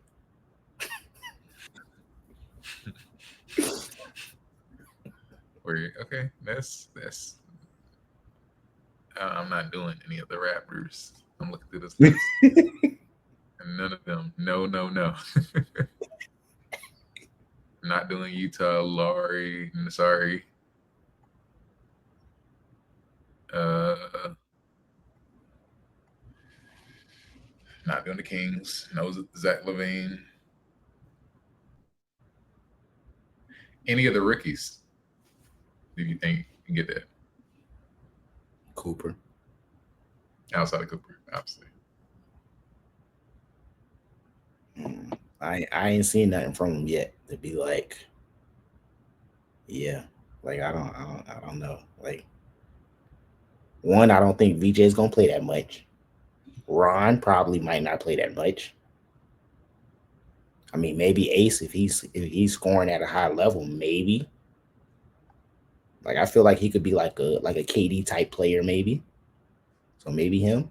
I mean, outside of that, I think everybody else is just gonna be kind of developing to see how good they could be. Yeah, I agree. I'm, all right, I'm gonna ask you this. Give me one bold prediction for this next upcoming NBA season. Mm, You gotta make sure we clip this so you can stamp it. I don't know. I don't know how bold it'll be.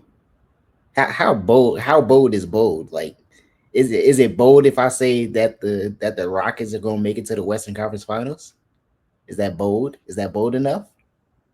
Nah, that's not bold enough. It's I not mean, bold enough. Katie. Okay. Um, I'm trying to think. What would be bold? Ooh, I think I got one. Toss in. It's gonna be a duo. It's gonna be a duo. Okay. 2-1. Okay. Here we go. Wimby gets MVP, Oh, wow. and they're top five in the West. Mm, so I feel like if they're top five in the West, though, they're gonna split votes between him and Fox. But I see where you're going. Hey, bro, you got to think. Had he not got hurt, like I just said, he would have been defensive player of the year already. Mm-hmm. So I'm not gonna say defensive player of the year because he should get that. So I'm gonna say MVP, top five in the West. Okay, my bold prediction. I'm gonna go the other way. I'm gonna stay in the West. Golden State misses the playoffs. I don't think that's bold enough, bro. They were in the Not bold. play-in last year. They were in the play-in last year, bro. Like they I were mean, close to not making it. okay, okay. Let me think of something else. Let me think of something All right, they were okay. They were 9 games away from 10th. They were in 7th. else. Okay, let me think. Bowl.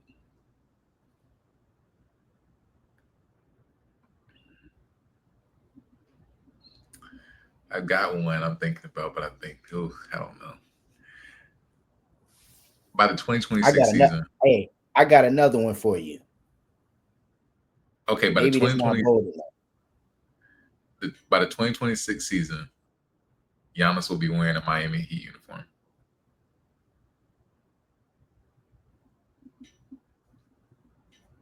All right, go ahead.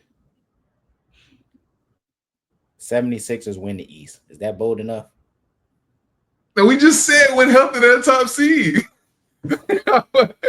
What? Like, thank you. Like,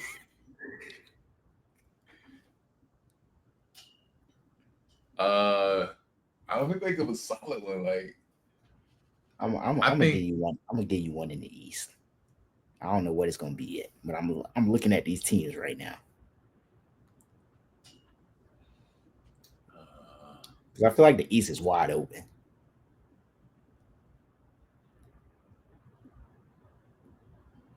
okay, With a okay. I got a bold prediction. I got a bold prediction. Uh, I mean, semi bold. Washington makes the playoffs or the play in. They make the play in. Washington, who? Washington Wizards. Yep, stamp it, clip it, and make the play in. How much you want to bet that they don't? These jokers was last in the East. These jokers won It's gotta be 18 bold. games. It's gotta be bold. Yeah, that's bold for sure. Yeah, That's CJ, that's CJ, insane. That is insane.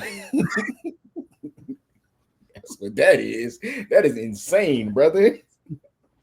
yeah, playing team. They'll slide in. Now, I ain't gonna say they top five, but they'll slide into the play in. I'm gonna Yeah, make sure I clip this one. We gonna yeah, clip we it. gonna revisit this one at the All-Star break.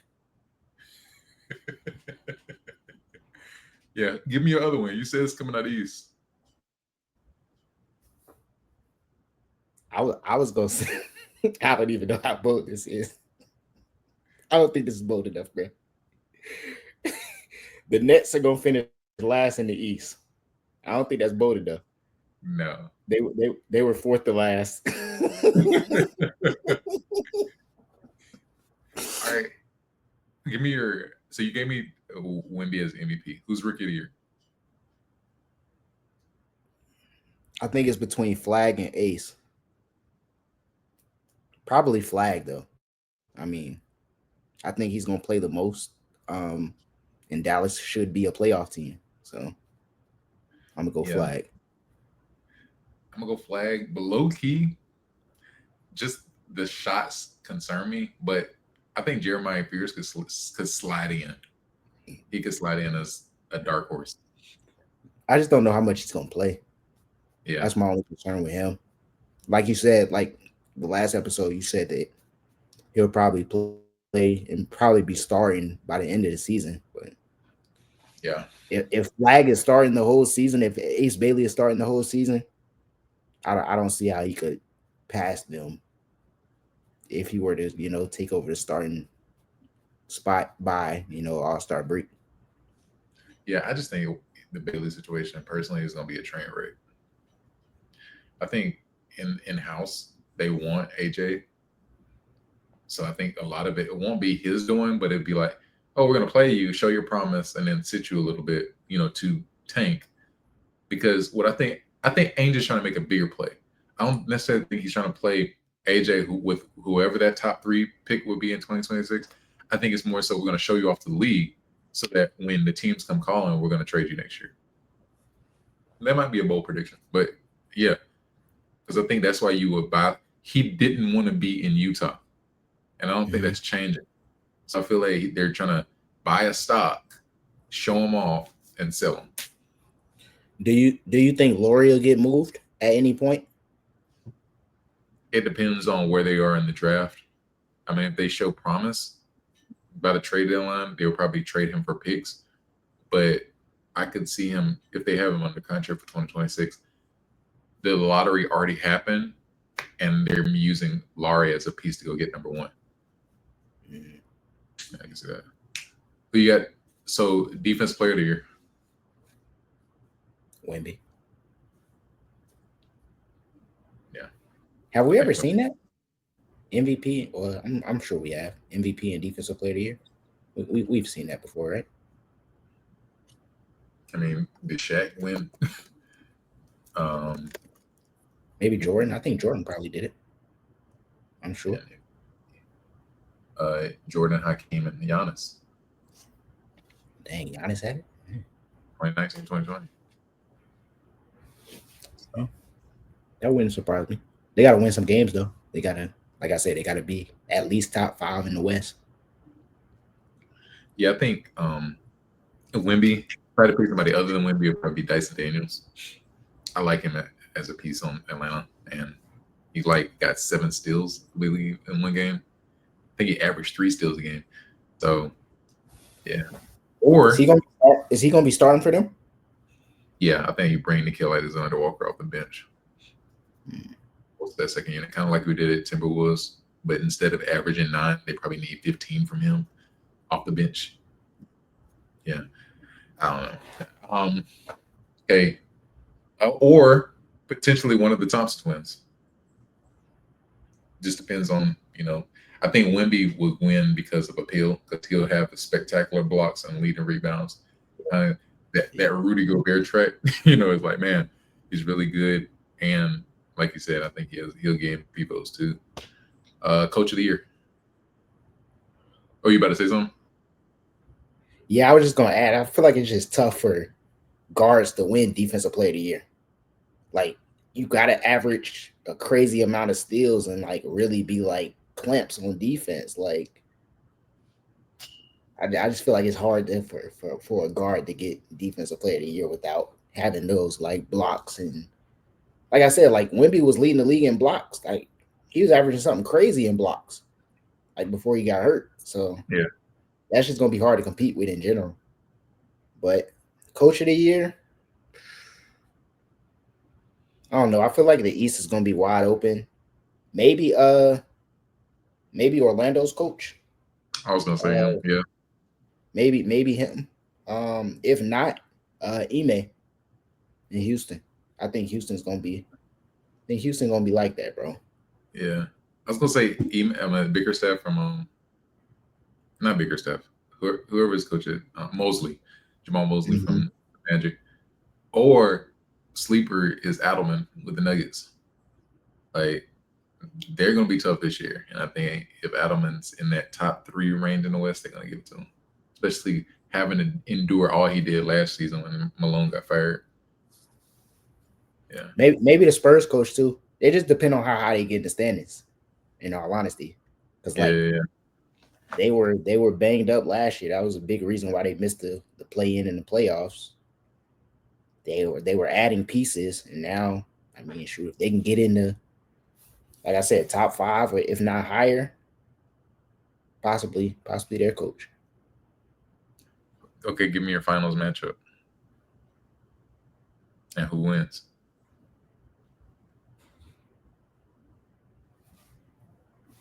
I'm gonna go with who we were talking about a few episodes ago.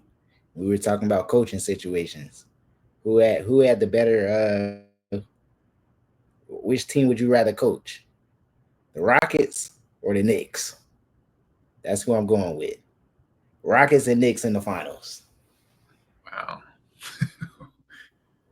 Oh boy. Hmm. The two black coaches, Ime and Mr. Woodson. Um, Rockets Knicks. Okay, that's solid. I'm gonna go with That's the Rockets, man. I'm gonna go with the Rockets in that situation. I know I'm supposed to choose the Knicks. I'm going with the Rockets though. I'm going with the Rockets. As currently constructed, I'm going with the Rockets. hmm. I want to believe as a Celtics fan, but I gotta be honest, because I think we're still gonna be good. Like you have Anthony, you have JB. Only problem for us is we don't have a big. That being said, though, I like the Magic. I think the Magic are gonna make the conference finals, and I'm gonna go Magic 76ers. I actually think the 76ers get to the finals, and I have them playing the Nuggets. You And know how crazy that would be if the 76ers actually like make it to the finals amidst like all this noise that's going on around them? That would be yeah, crazy. I think it's gonna feel them, man. I think Embiid's gonna come back on the tear, and I think the storyline is gonna be the whole like, obviously people think that Jokic is way better than Embiid, but it's like it's gonna be interesting to see what the series looks like. Um, but I got the Nuggets winning. I think Jokic wins MVP again. So yeah. Question: who do you think wins the West next year? As far The as Nuggets, like no, well, like as far as like standings wise, like do you think they're going to be first in the standings in the Western oh, Conference? nah, because I think they're gonna try to coast, and they're gonna be figuring out the roster and the lineups early in the season. I think they'll get like 3 or 4. Yeah, hopefully they get 3. So it'll be what 3, 6. Yeah, instead of that 4 or 5. But yeah, I don't think they're going to be top in the West. I think some of those younger teams, I could see Houston being number 1 in the West, honestly. I'm trying to think who else. In Houston, What about OKC? What you think they're going to fall off? You think they're going to take a step back? What do you think? I think they're going to be right there, but I think they're probably 3 or 4, honestly. I just think there's going to be a slight finals hangover, and we'll see what Shea is made out of. If he's one of the legends who wants to get more than 1 ring, sometimes you just get so content that it's like you start coasting. And I think a lot of teams, you're going to get every team's best shot this year. Like there's going to be no sneaking up on teams like that. Oh, they're young is out the book. People are going to expect things out of Chet, Jalen, Shea every game. Mhm. Yeah, so I think it's going to be a slight fall. Yeah. Who's getting the number 1 pick next year? Now, obviously, outside of the lottery, like if this was the NFL, who do you think is going to be the worst in the league? Who do I think is going to be worst in the league? Yeah.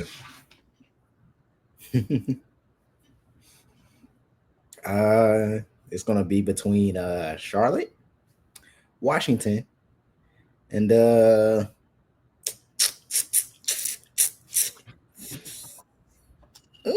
maybe Brooklyn. Yeah, I've actually got Charlotte, and a sleeper dark horse is the Pelicans, because I can see that Pelicans team being a train wreck, having a bunch of like crazy moments, but losing a lot of games. Oh, I forgot a team. Who? The Bulls. They about to be trash. You're right. Bulls Yeah, about to be sorry. but the thing about the Bulls though is kind of like last season, they get into that middle of the pack, and then the end of the season when everybody has like getting ready for the playoffs, they start winning games. I'm like, oh, now Kobe White wants to turn to the. And another team, if the bold prediction doesn't come true, Miami. Miami's gonna stay if they don't have Giannis.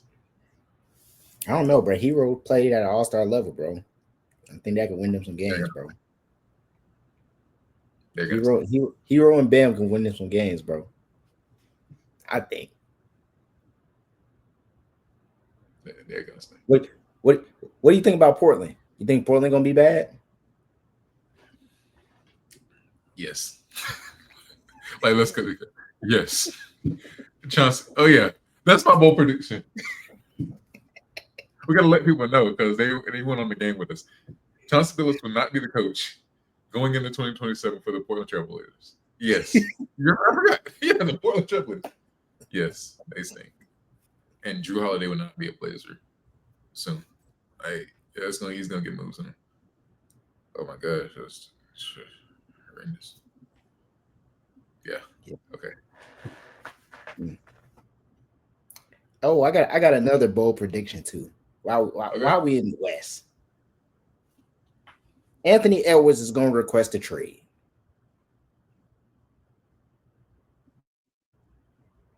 Wow. Does he get traded? Or are you saying before the trade deadline or after like this offseason? This next offseason? By by the offseason, he's going to request a trade.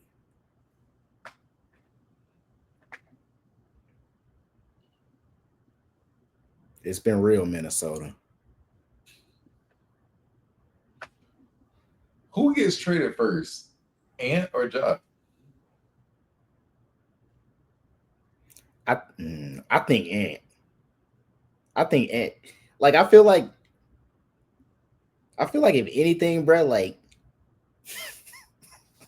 I don't want to say this, bro, because it's gonna be terrible, bro. I'm not gonna say it. I'm not gonna say I what said, be I'm thinking. real. The fans want authenticity. They want to put in the bio authentic takes on sports. Then they want to say Hey, authentic this takes on sports.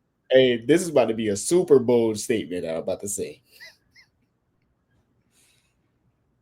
I feel like Ja's gonna get like, suspended from the league or like kicked out the league before he gets traded, bro. Crazy, crazy statement to say. But I could definitely see that junk happening, bro. Flip this.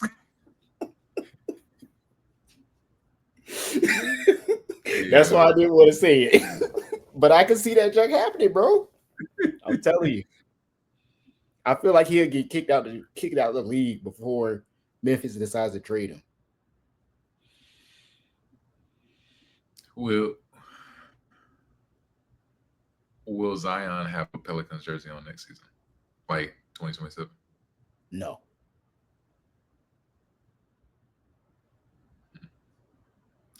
What team do you think is the best fit first? And then second, what is the most realistic team do you see Dame going to? Hmm.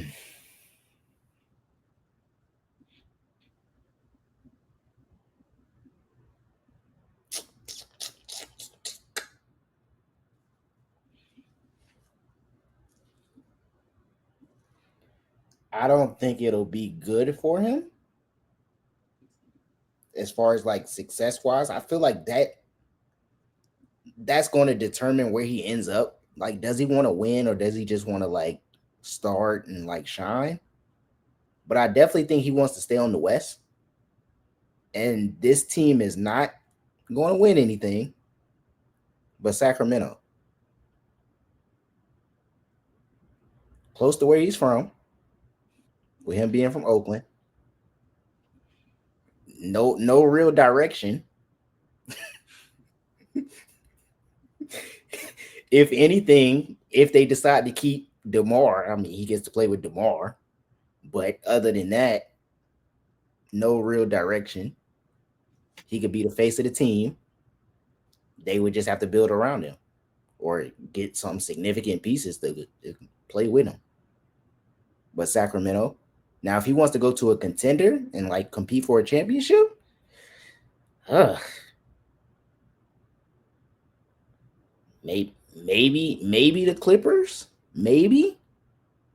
What does that look like with James? But also, Yeah. like I said earlier, James is at the end of his career, so let him play out that contract, and you got Dame.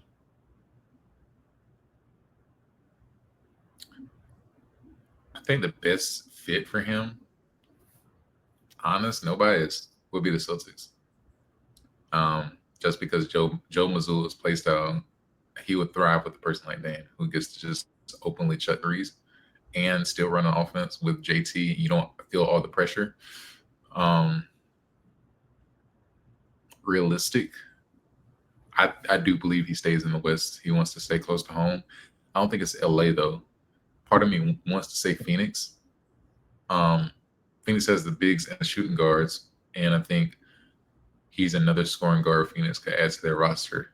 And with this move, I assume they're trading Jalen Green for something. I don't think they keep both of them. Or Book. I think if Damian makes the move, since it's his pick, it would be to play with Book. Yeah, I just don't.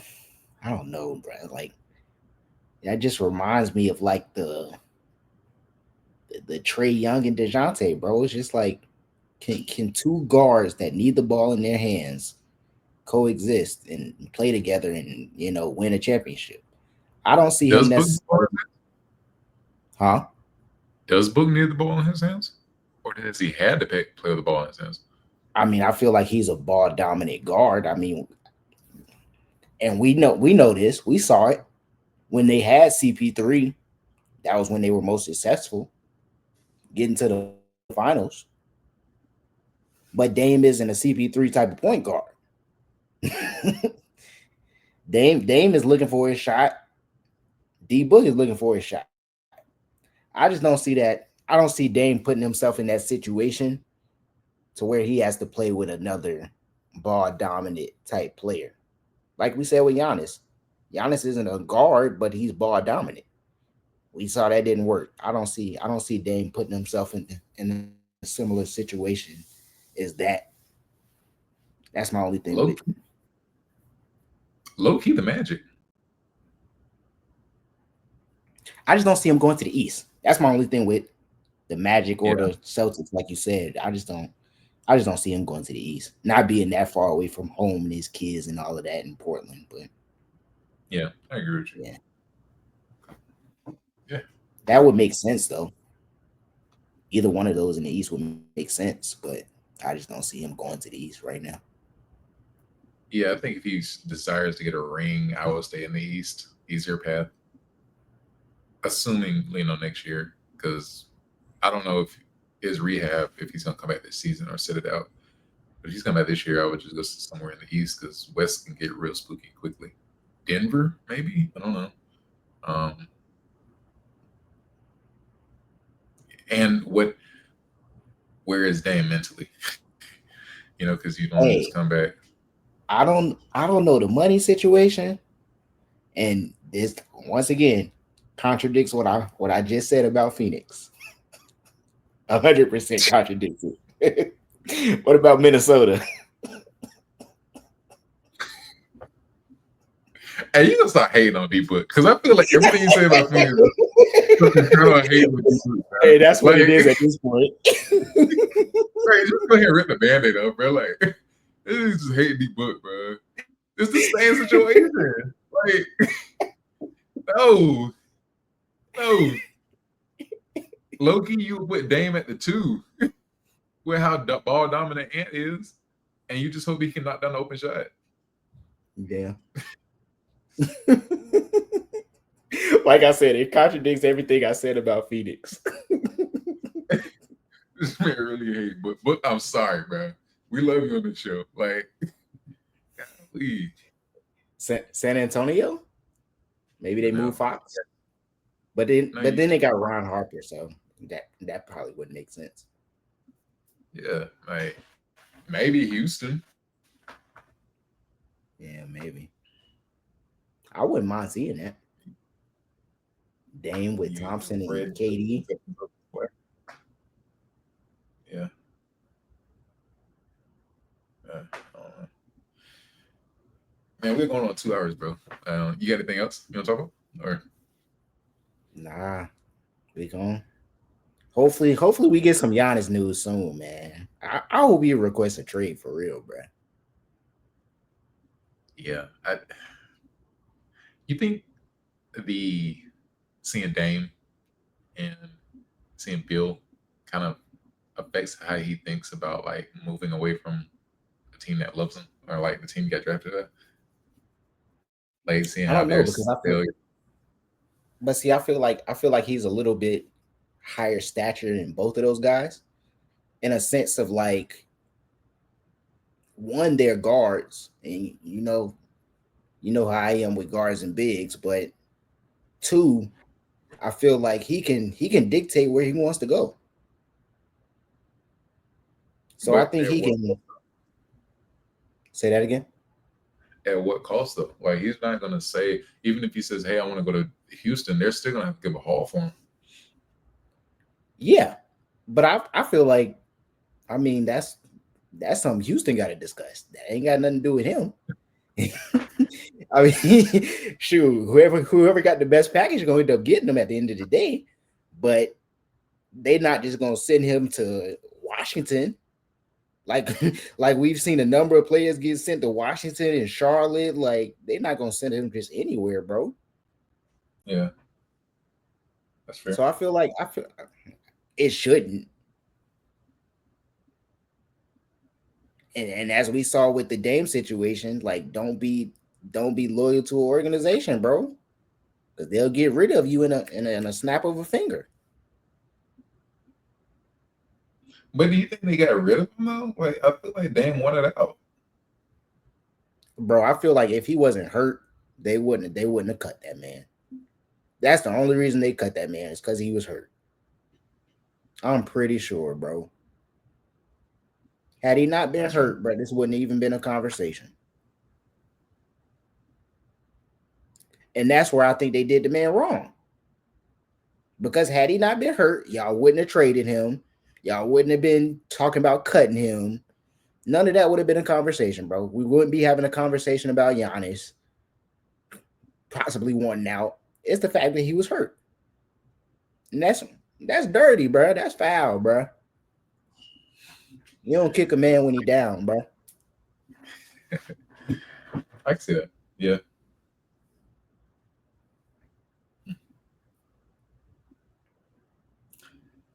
Mm.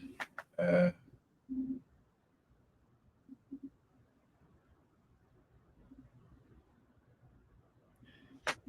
I don't know, man. It's kind of a slippery slope, bro. Because like they were saying that he was elated, so I feel like just the whole organization just needed a redo, a restart.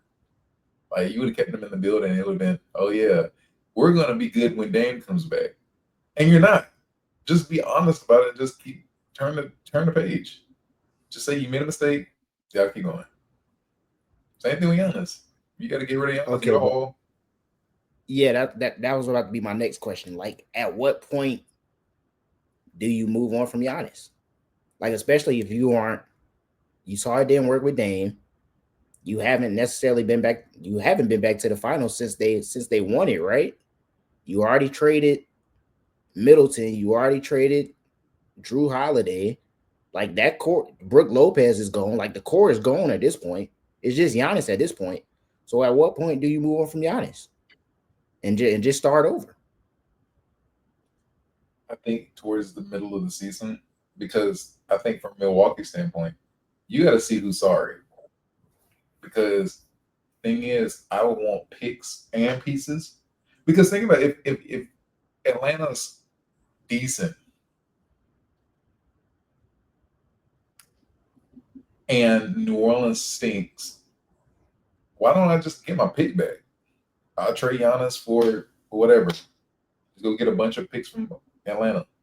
I don't know if they're gonna send. I don't know if they want to send him in conference. Mm-hmm. But like Atlanta's the only move I can think of is like, okay, get my pick back. That could be AJ or whatever. But if you can send him to Houston, I just think that it's a dumb move because you don't know what you're getting back. And I feel like a team that may be thinking they're a contender but wants to make a splash move is willing to give you more towards the end of the season or towards the trade deadline than right now. See, my only concern with that is like, and it is with anybody really, but like when teams make big moves like that in the middle of the season, bro, like you better off doing it now. If you're a contender, like don't mess up that chemistry in the middle of the season, bro. Like I would hate for like a team like Houston to make that move in the middle of the season when they're like rolling or like second or third in the West, and they make that move, and now they trying to figure it out the rest of the way. Yeah, I'm saying it from Milwaukee's standpoint because Yeah, Milwaukee, if I yeah, get a pick in 2026, I want to know if it's going to be a good one or not. Because you mess around and get a pick from like Houston or whatever team this year, and it just be a sorry 32, a 30 pick, like a pick 30, and you got to hope those pieces pan out because even like for Houston's standpoint, even if you get future first, if Houston's good, then those picks mean nothing. So I'm just saying, it's like you want to get a team that But thinks they're good. That good. but if you're Milwaukee, right? Like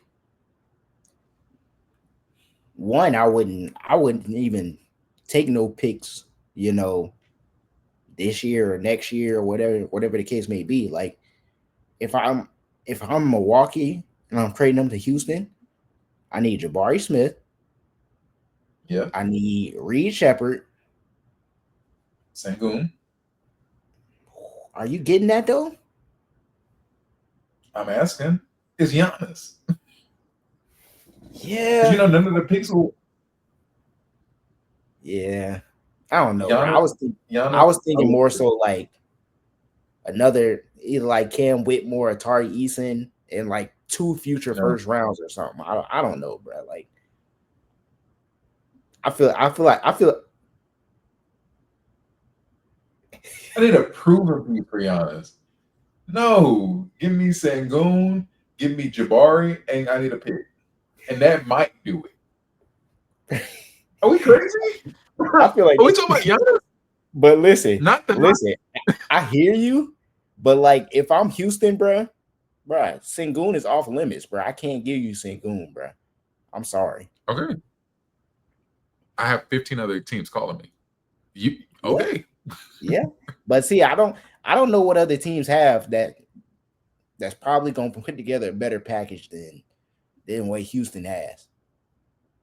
And that's what I'm saying. They'll wait to the middle of the season, or even right before the draft, and see who has, because a team might come in and say, "Hey, we got the number one, and we'll give you Jalen Johnson and Dyson." Are you not picking up the phone? I ain't gonna hold you. I'm good off of them. If I'm What? Milwaukee, You get if the I'm number Milwaukee, one pick. I'm taking that over the Tari and Cam Whitmore what about easily. the Spurs? Do you think the Spurs make a move? It would have to be Fox, And what do they offer? Fox, picks, maybe Vassell, because they're Are going to you want are to you keep Castle. are you taking that if you're Milwaukee? Once again, depends on how the Spurs do and what the pick is. I mean, and how Fox looks, because what is Fox 30? I feel like maybe 28. He might be the same age as Deandre. I mean, as Spider. Hmm. If you go Mobley 2 picks and throw in like no, Bro, Mobley is probably off limits, bro. Like it sound good, but like this is I don't. Giannis. Are we kidding? I hear you, but like me personally, I don't see the Cavs moving off of Evan Mobley for Giannis. Like I give you Jared Allen and Darius Garland and some picks, but I can't give you Mobley, bro. Mobley and Spider off limits. I'm sorry, I can't do it. You just got to JB call it Derek doesn't White seem, I guess. You said what? JB Derek White in the future first. Once again, bro, like if I'm Boston, I'm not giving you JB, bro. Like it sounds good, but like I just can't do that, bro. Are you kidding me? I would have the bags packed tonight if that was the case. Mm. You, J, Giannis, Simons, and JT coming back? You're kidding me. Goodbye. Goodbye. And you got Pritchard coming off the bench. Come on. But how does that look? That's not a guarantee. How does Giannis and JT play together? How does that look? We asked the I same can't I question, can't but I can't picture that right now. nobody could picture JT and JB when they first came in. We're gonna make it work. Two people want to win a championship. Now we I have to don't I change the don't we have to change I the don't game plan because Giannis is not shooting 23s. I don't think that's going I don't think that's gonna happen, bro. I don't think a team would let that happen, bro. To where Jason Tatum and Giannis are on the same team. I'm not allowing that to happen if I'm if I'm the Bucks. If anything, I need JT, and y'all aren't doing that. You see there exactly. Y'all are not doing that. Y'all are not swapping JT for Giannis. I know y'all are not Oh, doing that. it's crazy. It's a crazy question. Uh, Exactly.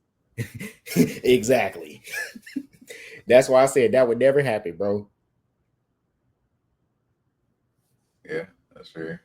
Um, If I'm the Bucks, I need Jason Tatum, bro.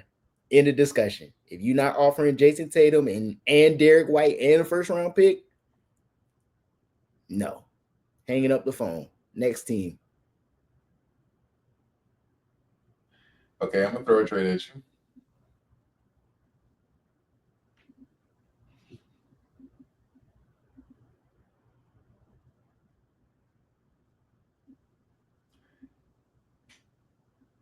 McCain, PG, and three firsts. For Giannis. Yeah, Um, you adding in VJ? no, No. Maxi. Maxi, PG, and McCain and three first. That's a lot. In all Maxi. honesty, in all Go ahead. honesty, I don't want PG. If I'm keeping it real with you, I don't even want PG. Maxi McCain and two firsts. Maxi, McCain, VJ, and two first. No, like, no, we're keeping BJ. Well, we don't have a deal, brother. That's what I'm gonna need. Maxi and Embiid No and picks. three and two firsts. I'm not taking no old player, bruh, with injury history. You send it McCain or VJ in addition to that, You can have Maxi. but no McCain or VJ with Embiid. You can have McCain. So McCain, Maxi, and Embiid, and two first. Yeah, Okay, I might consider it.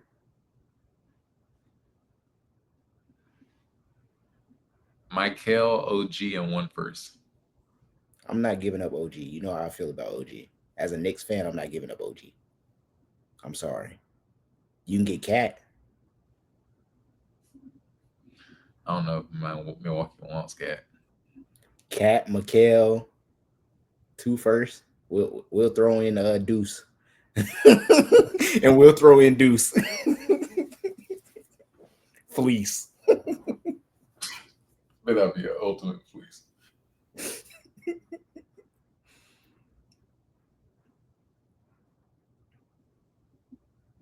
Would you do Bam and three firsts, and I'll throw in Khalil Weir? No,